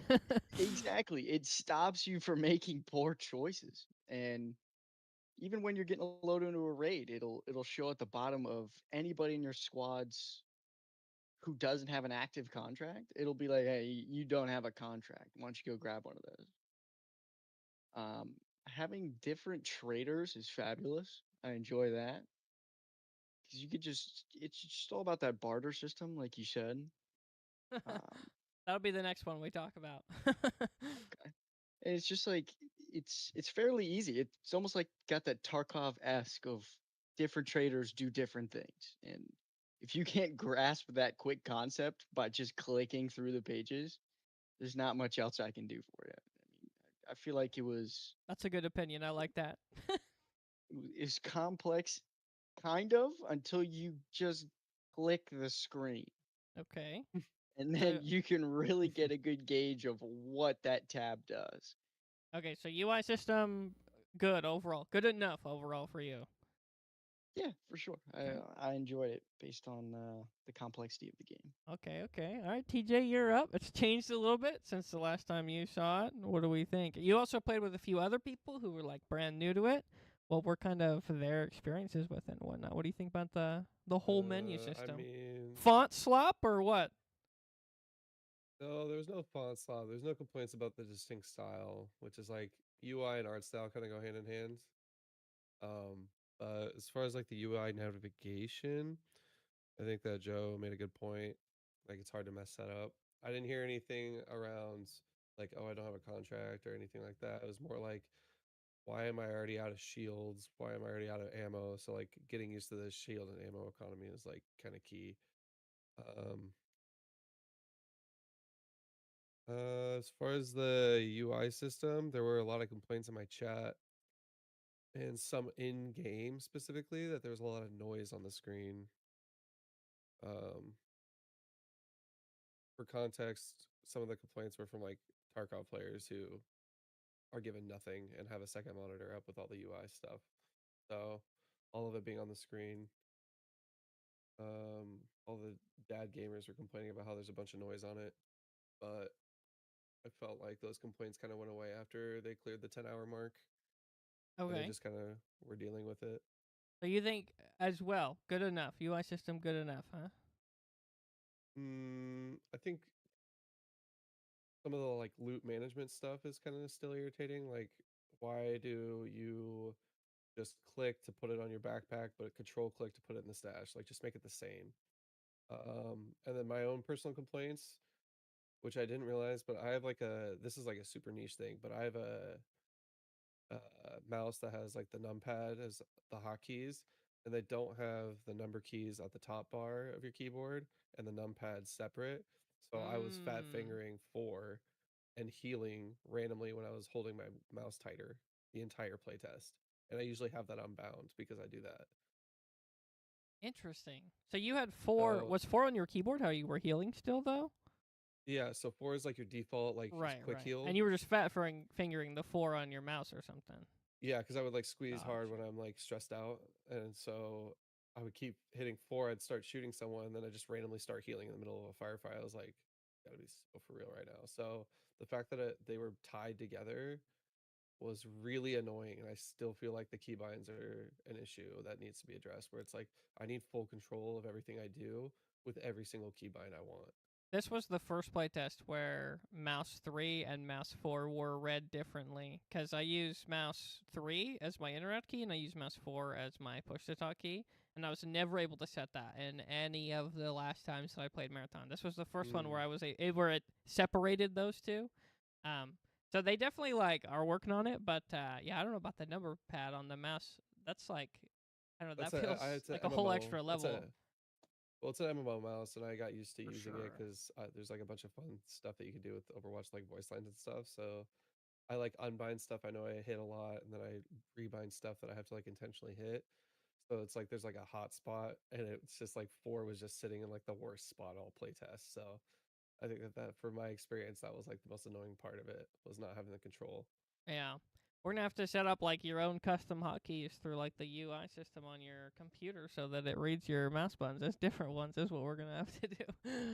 No, Be horrible. I mentioned it early on. I was like, Couple macros. I just need it. Don't even start. I need to get a different mouse. And now that I know that the double side keys work, I'm probably gonna get one of the something a little bit more simple. Yeah. Probably a smart choice, depending on if they can fix it or not, huh? Okay, I'm gonna solve the problem myself. there you go. That's the best way to look at issues. Okay, well, this can kind of lead us into meds and ammo. So this is the other huge complaint that I'm seeing on Twitter is there wasn't enough meds, wasn't enough ammo. Joe, you hinted at it with the barter system, and then TJ, you said the bigger issue your friends were running into is not enough ammo, not enough meds and shield chargers. So, um, we'll start with Joe again. What do we think about ammo, shield chargers, and the patch kits? I think there were too many, not enough, too hard to find, too expensive. What do we think? I mean, I would roll in every raid with 3 of each, 3 flesh, and Only then 3? I shield. Only 3 because feel like I was what I would popping do, I would just 12 each time. 12 of each was what I was running. Holy. because we'd roll in and guaranteed get a spot just for ourselves, just a hot point that we could just run through real quick unless we were actively hunting players. If TJ spotted just somebody or a certain spawn point, we could just scroll over there real quick and then get active. But that usually could survive me the fight unless it went fairly poorly for us or I made poor choices. But finding those depleted uh, meds and shield rechargers, I carried those until the fight was over. I would consistently pick up 3 or 4 of those of each until that fight was over, and then you could immediately dump those and then refresh on the good ones. Okay, so you found And quite a few in raid. What do you think about like how expensive they were out of raid? You feel like you were always able to afford some? You feel like they were too expensive? honestly, at a certain point, once you're picking up the stuff at certain POIs, you're finding each one of the barter systems, whether it comes to ammo or meds, you were finding what you could barter to get either of those. Yeah, what do you think And about it me was telling you about those everywhere. plants we could trade for 3 of each, huh? Game changer or Exactly. what? For sure. You could just pick those guys up and then roll out of those with I probably rolled out with 4 or 5 every time, and you were picking up 13 per I've, raid. 10 minimum felt like was most of the time, yeah. It was other stuff too. As soon as we got into like day 2 and 3 and we started to get the 24-hour refresh on the traders, all the other garbage that I picked up could trade for like bigger shield chargers, the self revive, stuff like that. Um, yeah, but okay, TJ, you and your friends, what do we think about meds ammo? Too many in raid, too expensive out of raid. What do we think?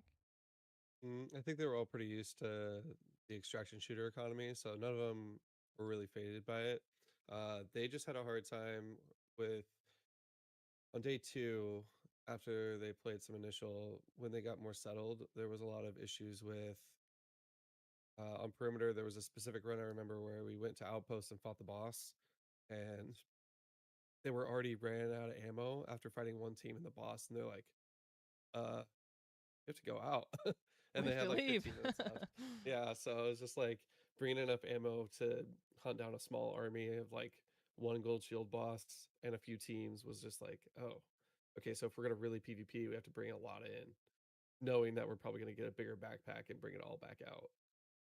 So Okay, I think it very was just like nice. adjusting. I don't think it was like I think it was just learning. I don't think there was any complaints around anything else. Once they and I gave them the direction a little bit different than Joe, which was if you see stuff on the ground,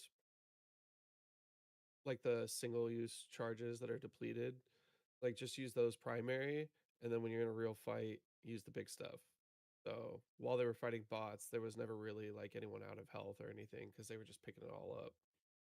The So I think that that first thing that you said there, I think is super key. You said they were used to the extraction shooter economies, and I think that matters more than anything else. It was being used to low amount of healing, low amount of bullets like that. That is extraction shooters, right? That's the friction that we play them for. Um, I yeah I made a big post on Twitter this morning about that. Like, without the friction of those limited resources, it's not really an extraction shooter. All the extraction shooters have those, right? Like, that's how it works. yeah. As far as the extraction shooter economy too, the one thing that I will say that I had a difficult time with, and this is why I felt so defeated. I think day 4 was because I had a bunch of stuff and then I lost it all. You guys kept rolling, so recovering from that, there was a lot of success with my pizza and show guys where we would go to 1 or 2 POIs instead of clearing the whole map, win a few fights, and then extract with our stuff, and we got stuff really well from doing that. And when you lose a bunch of stuff and you have to scale back to that gameplay style, you don't want to do that. You want to keep running around. I found it very difficult to adjust back after being loaded with like purples and all my gear for so long. Scaling it back to okay, we just did 2 POIs. Let's exit so we can like regroup. Hard to slow I down, found huh? Didn't want to hit the yeah, brakes. no, hitting the brakes was really hard for me personally. Yeah, yeah. No, I think all that's super accurate, and I think it's basically all summed up by everyone complaining about that are people who haven't played extraction shooters at all. Even Arc Raiders, which is the most casual of all of them. If you want to kill a matriarch or queen, or if you're planning on farming out the whole map, you're bringing 6, 7 stacks of ammo in. You're bringing 9, 10 shield chargers in. You don't just go in with nothing. And I think that's just an extraction shooter thing. That's the friction. That's what makes the game the game. So I think a lot of those complaints are super silly. And I think Marathon, more than like any other game, um, is easier on the meds and the ammo because I don't have multiple ammo types that I have to worry about for like each weapon. So there's no Hunt Showdown, there's no Tarkov like knowledge gap that you have to pay there. And then I can buy an infinite amount of ammo from the traders at all times at no um, increasing charge, right? I can pay $200 for light ammo. I get a stack of light ammo every time for 200 coins. So like you have an infinite amount of ammo sitting there waiting for you at all times. And then same with the med system. And New Caloric has the greatest barter system I've ever seen in my life, where you're trading one plant for 3 shield chargers. Or you're plating 2 of the little hoses for a stack of ammo, or 2 of the unstable gunmetals for ammo. And like I just had 150 plants, 150 unstable gunmetals. The whole I couldn't find any lead. Joe kept picking up all the lead on Diremarsh, and he wouldn't let me have any, dude. It was bullshit. He wouldn't give me any of the lead. We'd extract. He had all of them. But I always had all the stuff for bartering, and most of my shields, meds, and ammo all came from bartering. And then, in addition to that, I was just not picking up the ammo or the meds from the people that we killed because I was filling my backpack with stuff that sold for money instead. So when I ran out of barter items, I had like 50k to throw away on ammo and shield chargers. And because there isn't an increasing rate, I never found myself low on ammo, low on meds. And I'll also add, I think most of the people we killed outside of sponsor kits were the same as us, right? I saw 5, 10 plus shield chargers. I saw 4 or 5 stacks of ammo. People were coming in loaded because I don't think it was very hard to get the ammo and the meds for extraction shooter players. But I think we had an incredible amount of Destiny 2 kids and an incredible amount of Apex kids. And I think the whole concept of ammo and meds being limited was just like mind-boggling to their little brains. And I think that's what most of the complaints are. But yeah. I would like So to put in that you mentioned Destiny 2 players having issues with it, not me. yep. I will be the one who kills all the Destiny 2 players. I actively avoided that comment because it's yeah. I mean, they didn't have any They're clowns. ammo. Yeah, they had infinite ammo forever. We played with Like- a few Destiny 2 players, and they were terrified to lose their gear. You told me this like 4 weeks ago. We were playing, and you were telling me that like the Destiny 2 kids were going to cry when they lost stuff, and I was like, it's not going to be that bad, dude. We had kids with blue shields that were like, I don't want to lose this. I'm like, really? This is your first time experiencing loss? Like, this game's going to be rough for you, buddy, because it is just going to cycle and cycle, dude. Brace yourself. Told you. It's like I told the you. barter system they added was so strong. I'd be saving so much money on not buying meds and stuff that at a certain point, my my wallet in the game Maxed would out? be You had to get your upgrade to get just more about money, maxed Cat? out. I would stop using the barter system to buy To spend ammo money and so ammo. that it wouldn't Yeah, overflow? exactly. I had to stop using it in order to keep gaining money. That's So funny. I think that's just, especially when you're killing um, the PvE elements in the game and you're running like a light ammo gun. You kill enough, you'll regain all your ammo back. The ammo drops that some of those USEC had was ridiculous. Yeah, especially the commanders. They drop like 2 stacks, and it takes like less than half a stack to Right, kill one, so you're net positive 1.5 stacks of ammo. So exactly. And if you got everybody firing at them at the same time, you're just gonna gain your ammo back for sure. that's another one of those extraction shooter things that I think a lot of people don't realize. Again, even with the most casual one that I think borderline isn't an extraction shooter of Arc Raiders, you loot all the wasps and all the hornets that you kill, and they have ammo for your guns. I think a lot of people don't realize that like looting the enemies that you kill is like almost essential, right? Unless you're like overflowing with ammo. Like, you shouldn't really be shooting and killing AI unless you're going to loot them and get your ammo back. Otherwise, you're just, like, it's a net loss for killing them as far as your economy goes in-game. So that's, like, another thing that, like, you just kind of have to take a deep breath and, like, learn what the extraction shooter feels like rather than crying about everything on first contact, you know? Okay, I think that's like pretty much all of the crying that I saw. I didn't see any crying over Void invisibility. Anybody else? Anybody hear any tears about the invisibility for Void? Because I didn't see a single one. I have decided that my video branding is going to be centered around all the assassins we kill and every rook we destroy because I am not going to be friendly to any rook I ever see. Dude, we 'Cause have if a you're gonna rat that horrible, hard, I don't care. we have a horrible I rook do not kill on care. the beginning where he climbed up the ladder and he was like waving at us and we just killed. Yeah, I have a clip going off of us camp in the corner outside Holler, and we're like, "Oh, team's coming!" And it's just like one small rook, and we obliterated him, and without a single hesitation, you're like, "Oh, it's a rook," and I just walk up to him and just end him, and I'm like, back to the lobby. That's terrible. That's good. They deserve it. That was my policy for Scavs and Tarkov too. No mercy. Never ever No, any mercy. nope, I don't care Um, if you VoIP. It's back to the lobby. I think the only ability thing that I saw people even talking about was that insta revive on the triage, but I don't think I saw anybody like actually crying about it. It was more just like it felt like it was in a good spot because we see a lot of other games really struggle with the insta revive stuff. We saw Hunt Showdown add insta revive dart for the crossbow, and within 6 months, fully removed from the game, no longer existed because it was too OP. We saw stuff like that in level 0. We see stuff like that all over the place. I think the defibs and our graders are like freakishly strong. I hear people complaining about that all the time. What do we think about that triage insta revive? Too strong? Good spot? Doesn't need a longer cooldown, less range. Joe, since you were the one using it the most, what do you think? What do you think about that instant revive? I think they need to work on the actual shot of the.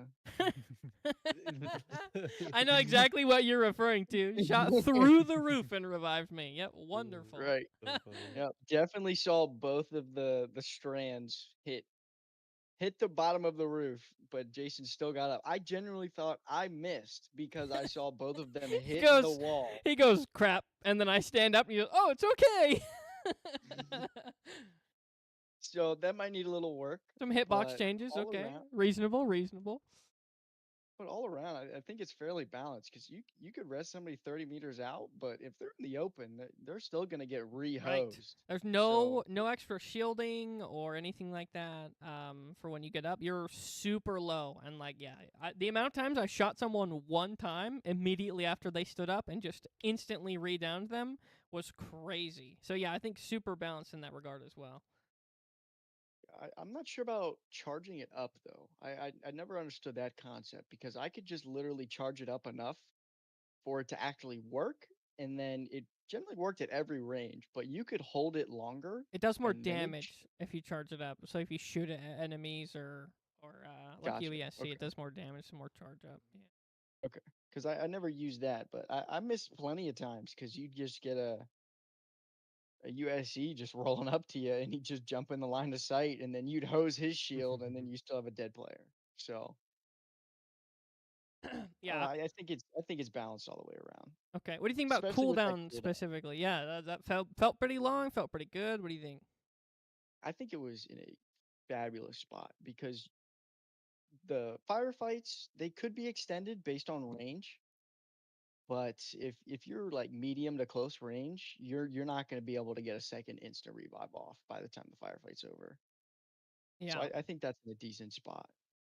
As well as if you have two teammates down at the same spot, you get a double res. I mean, that's just situational, I feel like. So I think it's in a pretty decent spot, honestly. Okay. TJ, your thoughts on the insta res? Mm, I didn't feel cheated. I feel like it was bad anywhere. Just good, huh? I mean, I played Trios quite a bit with Pizza and Chill guys, and it didn't feel like it was bad. I actually had issues not reading the initial abilities, so not knowing like what was going on. Hmm. But once I had it down, it I was can't read either. oh okay, yeah. This is my first time reading, and when you actually read, then you realize oh, you have to cancel the ability by hitting Q again, rather than just sitting there watching your arm flail around like this while you're trying to figure out how to get your gun back out because you hit the wrong button. That was a great mimic Uh, there. That was wonderful. Thank you. Yeah. Well, I had to watch that clip like 6 times because I had to cut it. Because the clip was great, but that one moment was just like, I can't have this in there. That's awful. So, yeah, Okay. didn't make that mistake after that. Okay. And Okay. that's kind of another thing. Like if if you die near the opponents you're fighting mid firefight and they roll up to your bag and steal both of your guns, you are essentially useless until you can find a gun. No, the knife's OP. So there Everybody told me the knife was OP on Twitter. The knife's OP, Joe. Come OP, on. knife OP. The amount of I clips feel I like have of people running at me with the balance. knife and then killing them with the waster is unholy. That's what it is. Too many. Way too many. They just think it's OP because it's magnetic. Because if you're close enough to actually get the knife off, it's like you're not going to miss. It just lunges straight at the whatever you're aiming You'll at. all Call of Duty method. I mean, if I anything, know, that but like was getting hurting that them. close is insane. If anything, that was hurting them more than helping them. Because I just wait for the first lunge because it never one-shots you. And I wait for him to hit me the first time. And then he was in range for the waster. And then I could just shoot it as fast as I could. And I couldn't miss because he was on top of me like an idiot. So Yeah, your entire screen was their body. You're not going to miss that shot. that's right. Okay, so abilities felt pretty balanced for everybody. Nothing stuck out that was crazy. Nothing felt too OP. I have one clip of me playing Recon and getting pinged. I think that is crazy. I don't know how you would adjust that, but if you're like, if you don't know that about Recon, and then you're like, how are they knowing Yeah, you don't. Like It doesn't it was like alert you if a tad or that blackbird pings you. So it's like if you're oh not watching that yeah. wave coming, like you can't know that they know you're there, but like they know you're Yeah, there's there. like no counterplay because there was one. It was that one team where you flanked, and I said I got pings in perimeter. I saved that clip, and it is crazy. I'm just running across, and I just stop everything I'm doing, and I go, I think I know where they're at, and we just go right into the firefight, and we cleared them so fast because of that information. It was Yeah, it crazy. hurt them there more than it helped them because yeah, we had the experience to know.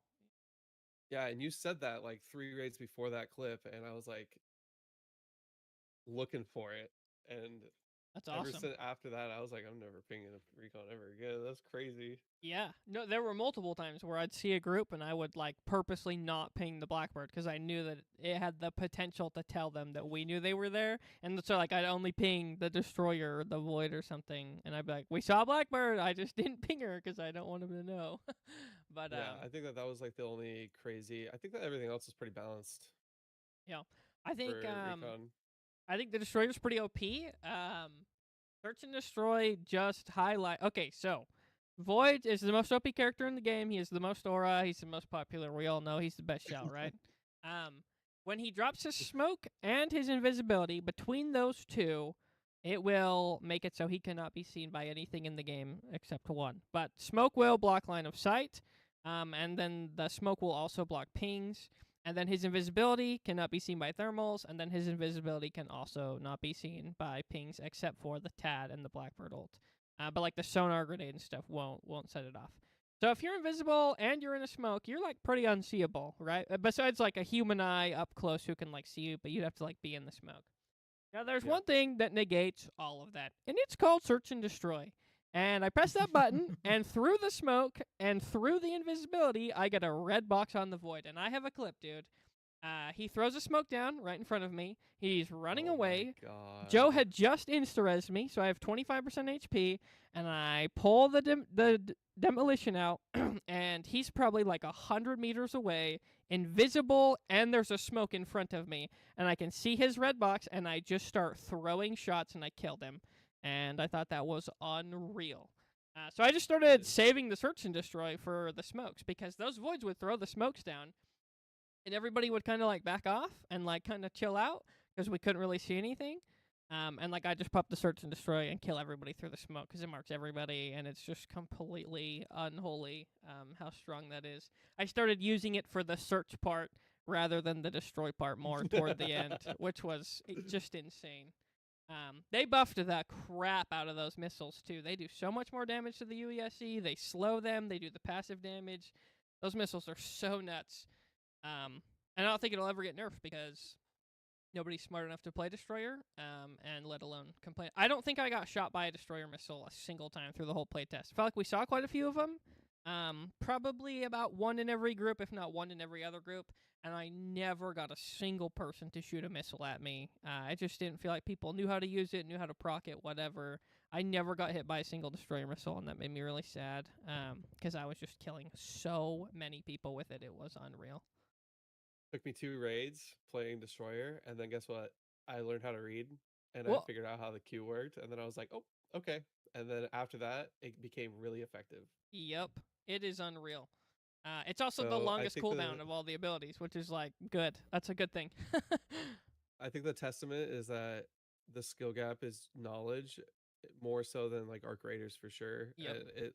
It leans more on the Tarkov end of things, where it's like if you take the time to go through everything and read what you're doing, you will benefit greatly from that knowledge. Especially just exactly what you're saying with the Blackbird ping, right? Like it is such a small thing, and most people probably aren't hearing that. But like if you know what your shell does, and we play into that, I mean, it wiped that group, you know. So yeah, definitely the knowledge is a big deal.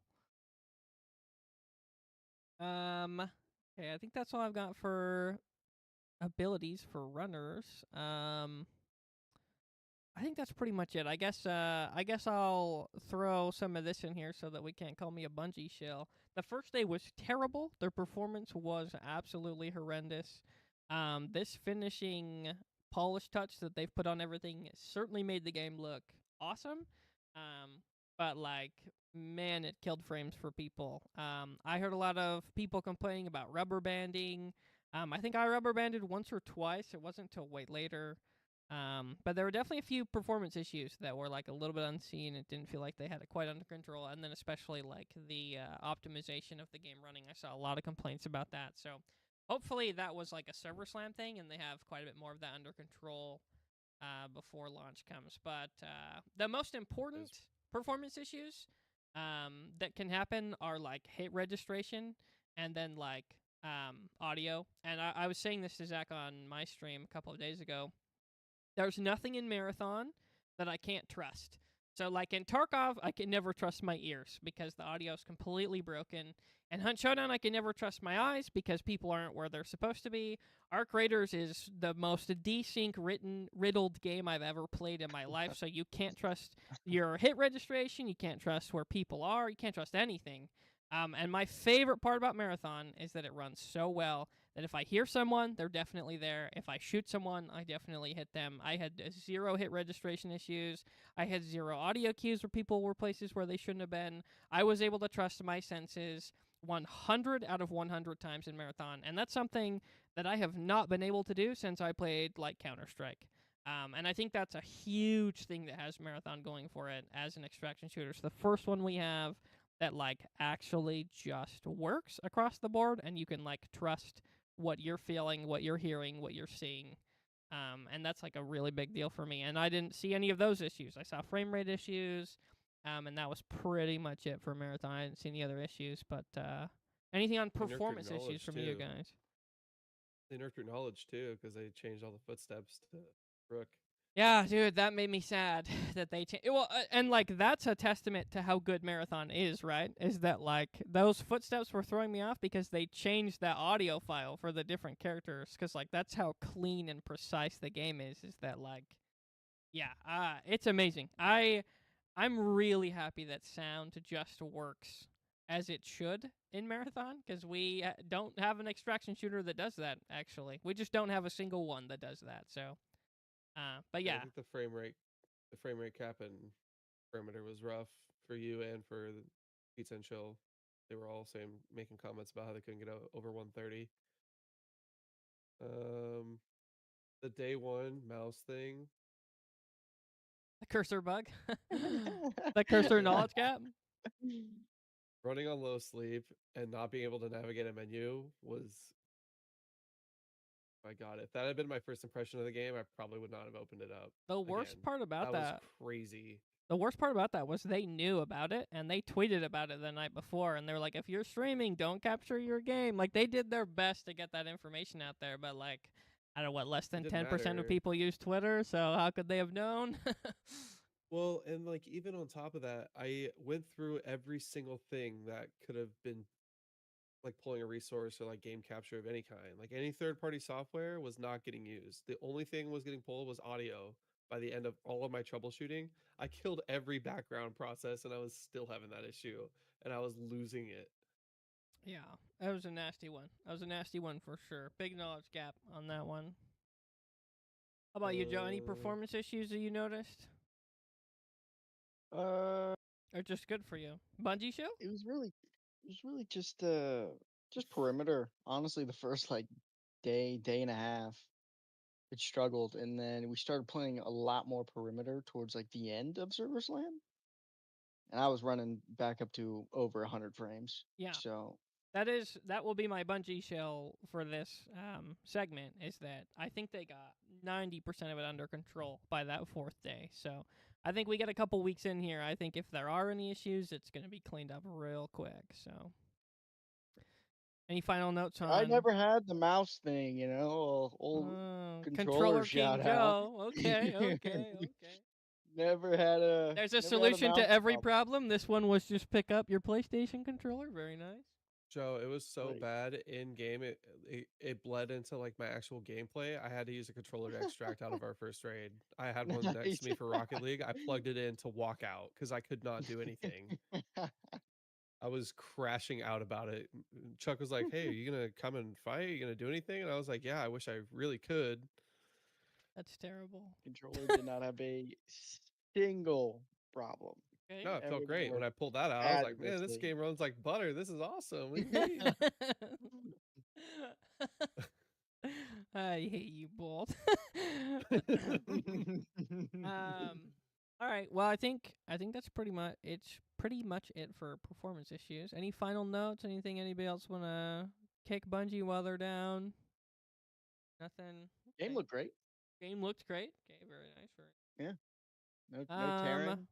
I think that's I pretty do much like it. that idea that you have of taking your HUD off and doing a lap of Dire Marsh or whatever map you want to do and just like having your morning coffee. I feel like starting a stream that way would be a lot of fun. It I was actually have been amazing. kind of thinking through that. I think that I might steal that shamelessly. I was 'Cause- doing that with Tarkov with Streets when it first came out because I waited for it for 10 years. Yeah, every morning I'd get on, I'd turn the HUD off, and I'd just walk around, yeah, feeling the I think grass. having Amazing. yeah, I think Dire having like your Marsh, morning coffee before you get to work sounds like a fun it was fun way to start amazing. the stream. The sound in Dire Marsh, especially Perimeter's good, but Perimeter's like not as alive as Dire Marsh. Dire Marsh, there's so much noise. There's like wind going through the grass. The tickness make noise. The birds are like it was just phenomenal to walk around and like I just felt like you were there. It felt so good because the sound and the environment is like so finely tuned. Yeah, that was amazing. I love doing that. I did so many of them. On like the fourth day, the first like 3 hours that I played off stream were all just I was just walking around enjoying it, dude. Just being happy, being on Tau City. It was amazing. But yeah. I think that's pretty much it. I think we got pretty much all the server slam stuff. Nothing else is important here, so I think we're good. Way over time per usual as we do it around here. So overall, maybe let's do a quick to end it. Quick rating for server slam. Let's go out of 10. Joe, you want to start? What's your rating for marathon server slam? A solid 9. A 9 9 for out of sure. 10. Holy, that is high. Nice. Okay, how about you, That is really TJ? high. I'd put it like a 7. I think it's higher than what everyone else was doing, but like the navigation issues and just like all the stuff, but they did fix it. So I Didn't think have it's them. yeah, get out of here. I think that the experience of the server slam itself was a 7, but I still hold that this game is like the launch is going to be amazing. Okay. I think I give the performance of Server Slam like day 1 was like a 6. By the time we got to day 4, I think we were right up to an 8 or a 9. It was running perfectly as intended. So I think I'm probably right there with Joe. I think I'm giving it a 9. I can't think of anything in this world that runs as good as Marathon, is as competitive as Marathon, feels as good to play as Marathon, has as much content as Marathon. Um, and the games that come to mind are stuff like Tarkov, League of Legends, Counter-Strike, on that performance side, which is really what Marathon has going for it is how well it runs. Which is why I was You're so not beating disappointed with the performance issues at the beginning. So you're not going to beat the Bungie shill yeah, probably not. allegations. It's Probably never not. Which happening. is funny because like a week ago, I was literally beating on Halo 2, Halo 3, Destiny 2. I think all those games are kind of trash. But yeah, incredibly impressed with Marathon, and I really can't say enough good things about it. I have yet to hear someone give me like a real criticism about the game. What I hear is like, I don't like the art style. The UI system was too hard for me to navigate, and I was too stupid to figure out ammo and meds. And like that's it. That's all I hear. Or we're crying about balancing with guns. Over a complex system that they don't understand from people who don't play competitive shooters. So most of the complaints I hear are completely garbage, and now we're listening to. And I have yet to hear someone give me a valid criticism of the game. And Man, tell me how you really feel about it, Chuck. I'm excited Shit. for the day that somebody gives me one. You know, I'm excited for when somebody finally says a real criticism of the game. But hopefully it'll be next week. You know. But anyway, that's it for this one. Yeah, we'll be back with another one after launch. It'll be sometime around this time next week. We'll have a good week of Server Slam under our belts. Maybe TJ, give us your schedule. You're gonna be on and streaming Thursday, Friday, Saturday, Sunday, sort of a deal for launch. Yep. Get some good hours Yep. in. Hopefully hit level 50, right? That's what we're shooting for. Yeah, week 1. Easy. Okay, very nice. Well, yeah, come check out TJ on stream. He'll be live. He'll have a ton of viewers. He's great to watch. Pizza and Chill's our favorite, and that's it. That's it for this one. So we'll see you guys next week. Thanks for being on, Joe.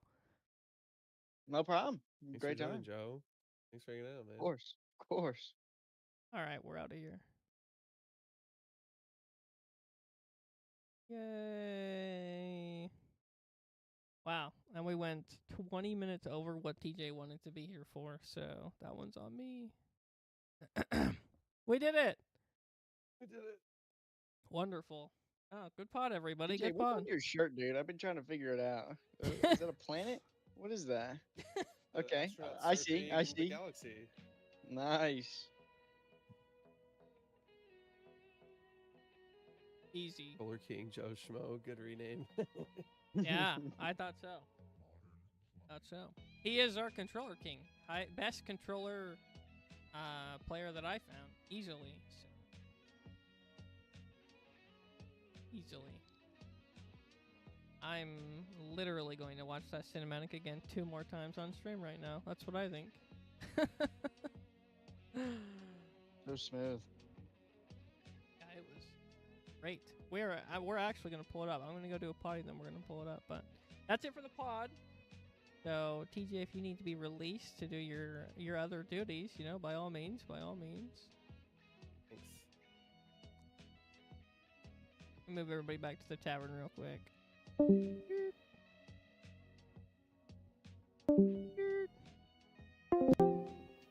Wow, wow, wow. Now my stream titles forever get to be Marathon Soon TM, dude.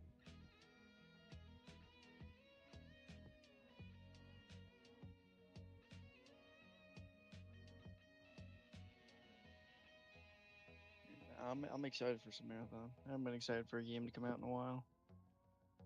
That's awesome. Welcome. That's good stuff. I'm the same way, dude. I haven't been hyped for a game to come out. The last time I felt this way was about Streets. Like, seriously.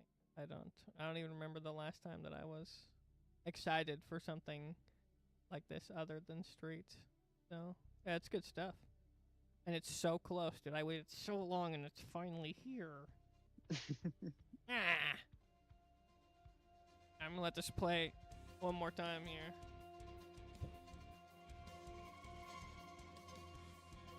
Is there a sign of life and what's beyond? If I get out alive, they'll call me God. In flames, I will die for what I want, and I want more.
Stupid triage. Steve had to shush him. Gonna fumble that one, dude.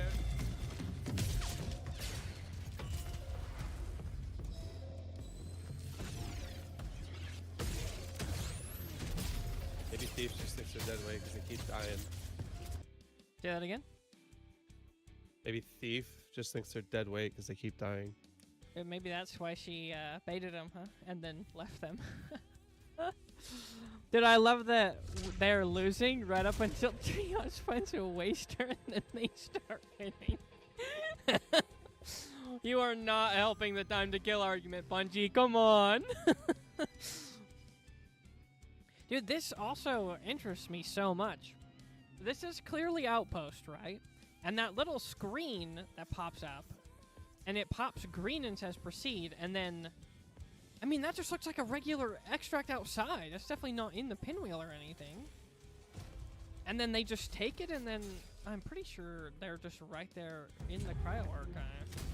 Well, but we know Cryo Archive is going to be definitely a puzzle to get to this fit compiler. But I'm wondering if there's like a gap there, and they're purposely not showing us some. Maybe it's not meant to be like they're going right into it, so I'm not sure. A lot of questions. A lot of questions about this, that's for sure.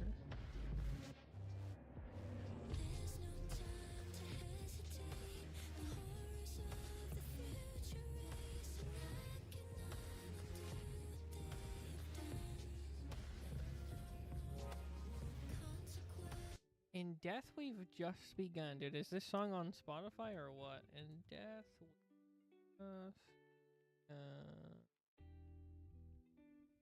I don't think so. I think we're YouTube only at the moment.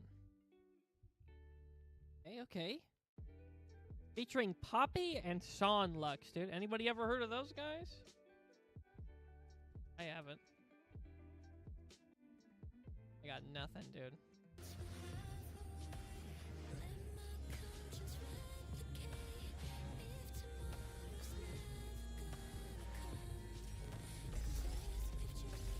Putting a lot of emphasis on the marathon ship. They're like always looking up at it, like it's the biggest deal to get there, to get inside, see what's going on. That's so interesting.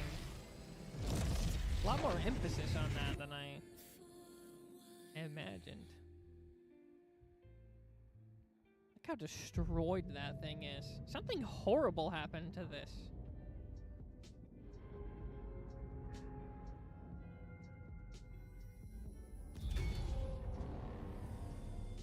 Told you not to push that button, Joe.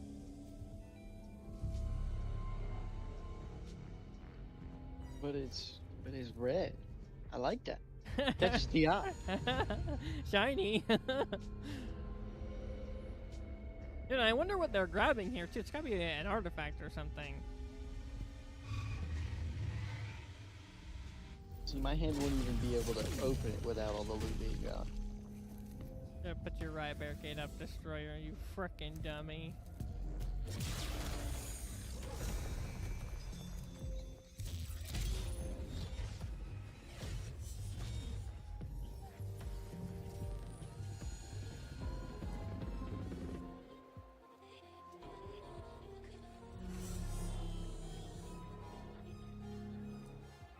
It's interesting they didn't add any like overheat animations for this.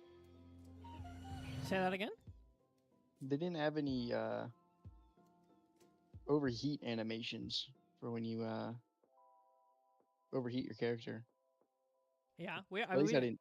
we see him running think around that's too much, on to it. be fair. That's true. That's true.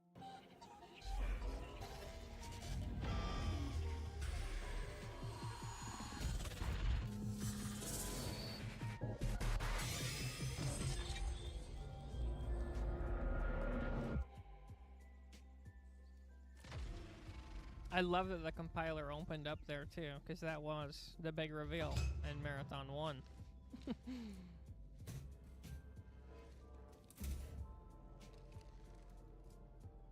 I never got to find the statue. I saw somebody found it, but I never found one. The little contraband item that he's holding there. It was worth like 40K, I saw some pictures of it on Twitter, but I never found one. Probably had to go in the basement of Dire Marsh to get it. Maybe. What I think is super interesting about it is it's like a little craft that's made out of sticks, and it's of the compiler. That's so interesting. Like, I don't even know. It's just so interesting that the colonists made that. I just think it's interesting that another thing is all the runners are like cybernetic, right? And the compiler can probably mess with them, and so he's probably Almost getting his memories certainly, back yeah. when they killed it. Who do you think wins this gunfight? Oh, it looks like it was triage. Probably the thief, dude, Last because game. the other guys were inting, right? Oh, that's terrible.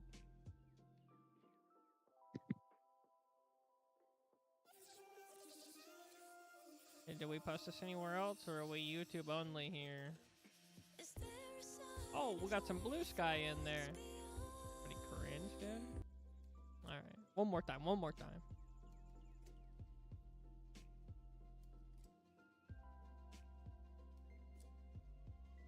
Yeah, I'm so interested to see what they do with the compiler, because I mean, how they framed it here is we have no idea what happened to the marathon. We know that it's destroyed, we showed up, all the people are gone. And like, that's all we know about the universe, right? We know some stuff from the older games, but like the runner shells, the UESE, like they don't know that, right? Because they're new to this. So like, we really have no idea what's going on. And like in Marathon 1, the compilers are our friends at the end, because Durandal makes friends with them.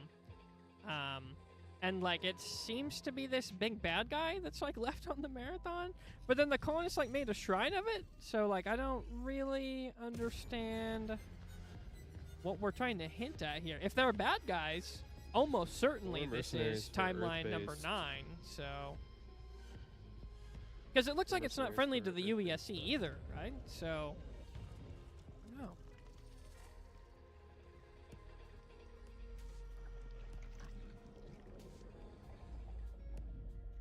It's crazy that we've had a Void kill the Destroyer 2 times in cinematics, bro. That is unholy garbage, man.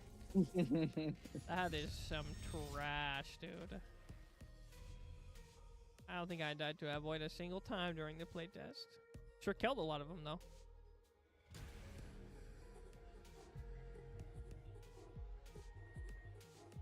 It's interesting that the Destroyer also found a demolition and had it for most of this, and the Thief had a long shot for most of it. Well, and then he has an M77 because that's the gun that everyone put in the S tier column for some reason. Literally every tier list that I saw on Twitter had the M77 in S tier because they're all bots, dude. Crazy. There was a lot of knifing going on in these cinematics too.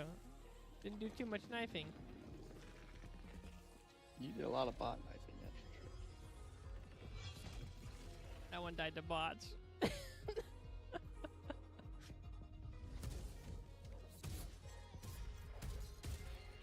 1v3'd by a glitch with the punch, the V11 punch. That's pretty crazy. That gun sucks.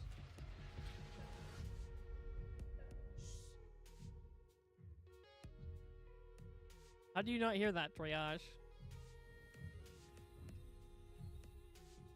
Also, those are not the footsteps that the Blackbird makes. She makes little robot footsteps like the Rook, so...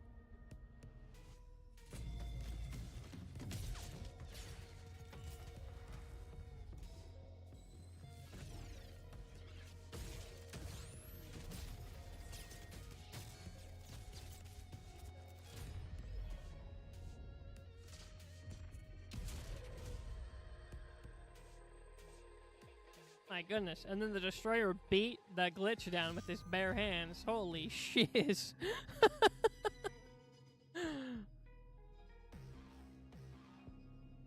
Oh, dude, I have a clip we need to show TJ before he leaves. Speaking of glitch being beaten down by Destroyers. Holy. So quick, I gotta dip. Okay. Watch this, TJ. Watch how crazy this is. The wrong one. They're gonna hack me. They're gonna hack me. I gotta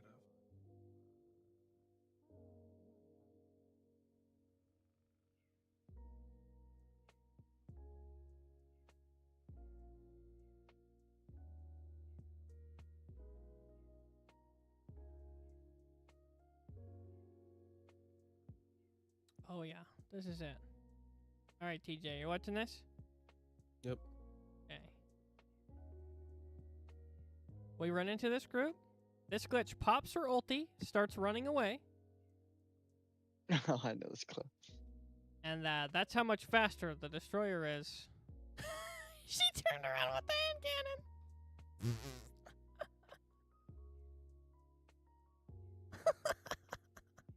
One more time, watching the movement shell get Yeesh. outplayed by the movement shell, right, guys?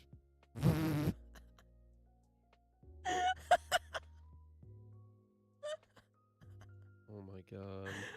That's some BM, but it's okay. It's okay.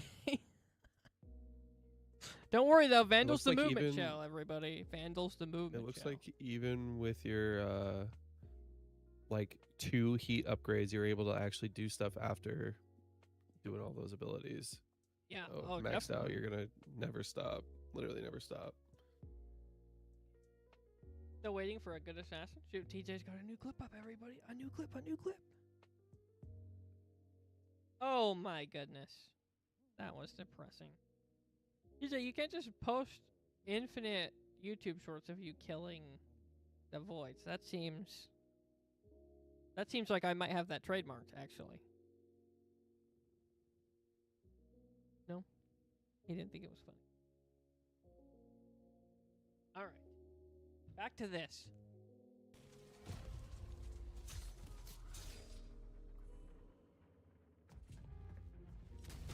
All right, I'm gonna roll out of here. The boys want to play some games, so I'm gonna run up some games with them. Alright, have fun in the zombie game. That's right. I'll see you, dude. Yep, we'll see ya.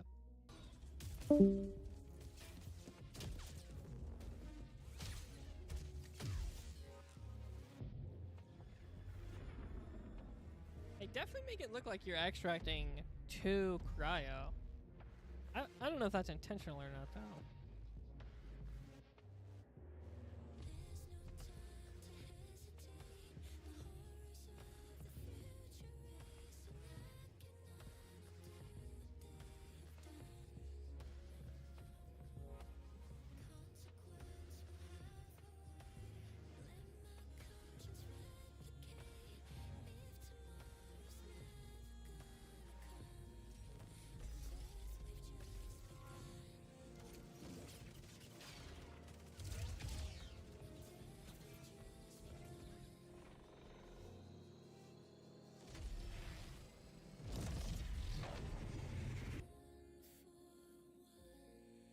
That's so interesting.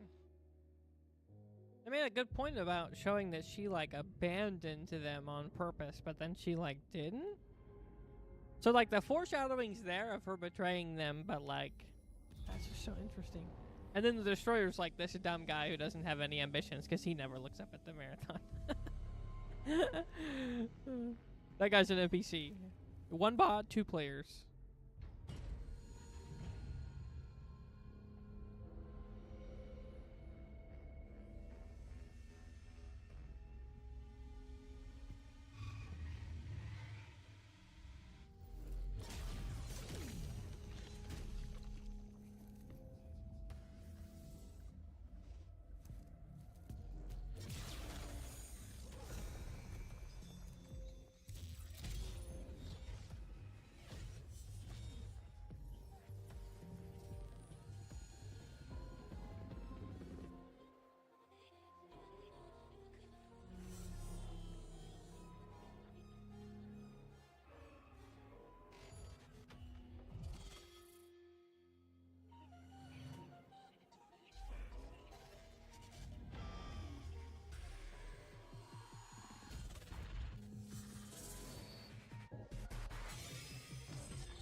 Why do the render shells have teeth?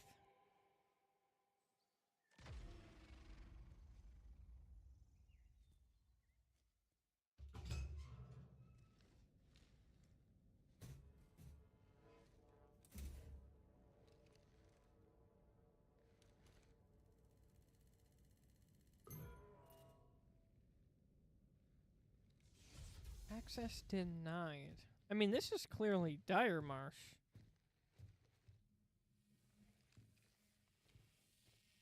But that looked like it was the same terminal that was on Outpost that was green. That even more leads me to believe that, like, you have to exfil in to cryo. Maybe even an exfil out to a map and get out. Like, it's gonna be brutal to get in and get out.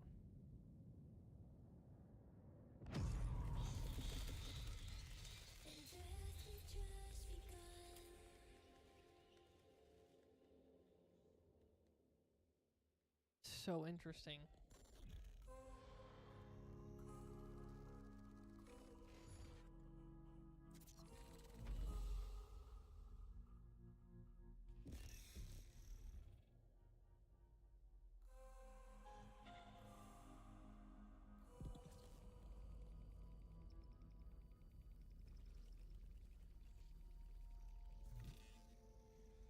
That's gotta mean something. I just don't know what it is, you know? That's gotta be something. Man, I was really hoping they'd tease some Durandal at the end, but they in fact did not. Okay. Not bad. And then TJ said that the reload for Marathon was alive. Give that a check here. That makes sense that that's like where they chose to put it. It's a good spot for it, really. Wow, thanks, Steam. Try to sell me some more. Yep, preload is there. What is my server slam size? Maybe check. Oh, it's gone, actually. Maybe I shouldn't have done that, huh?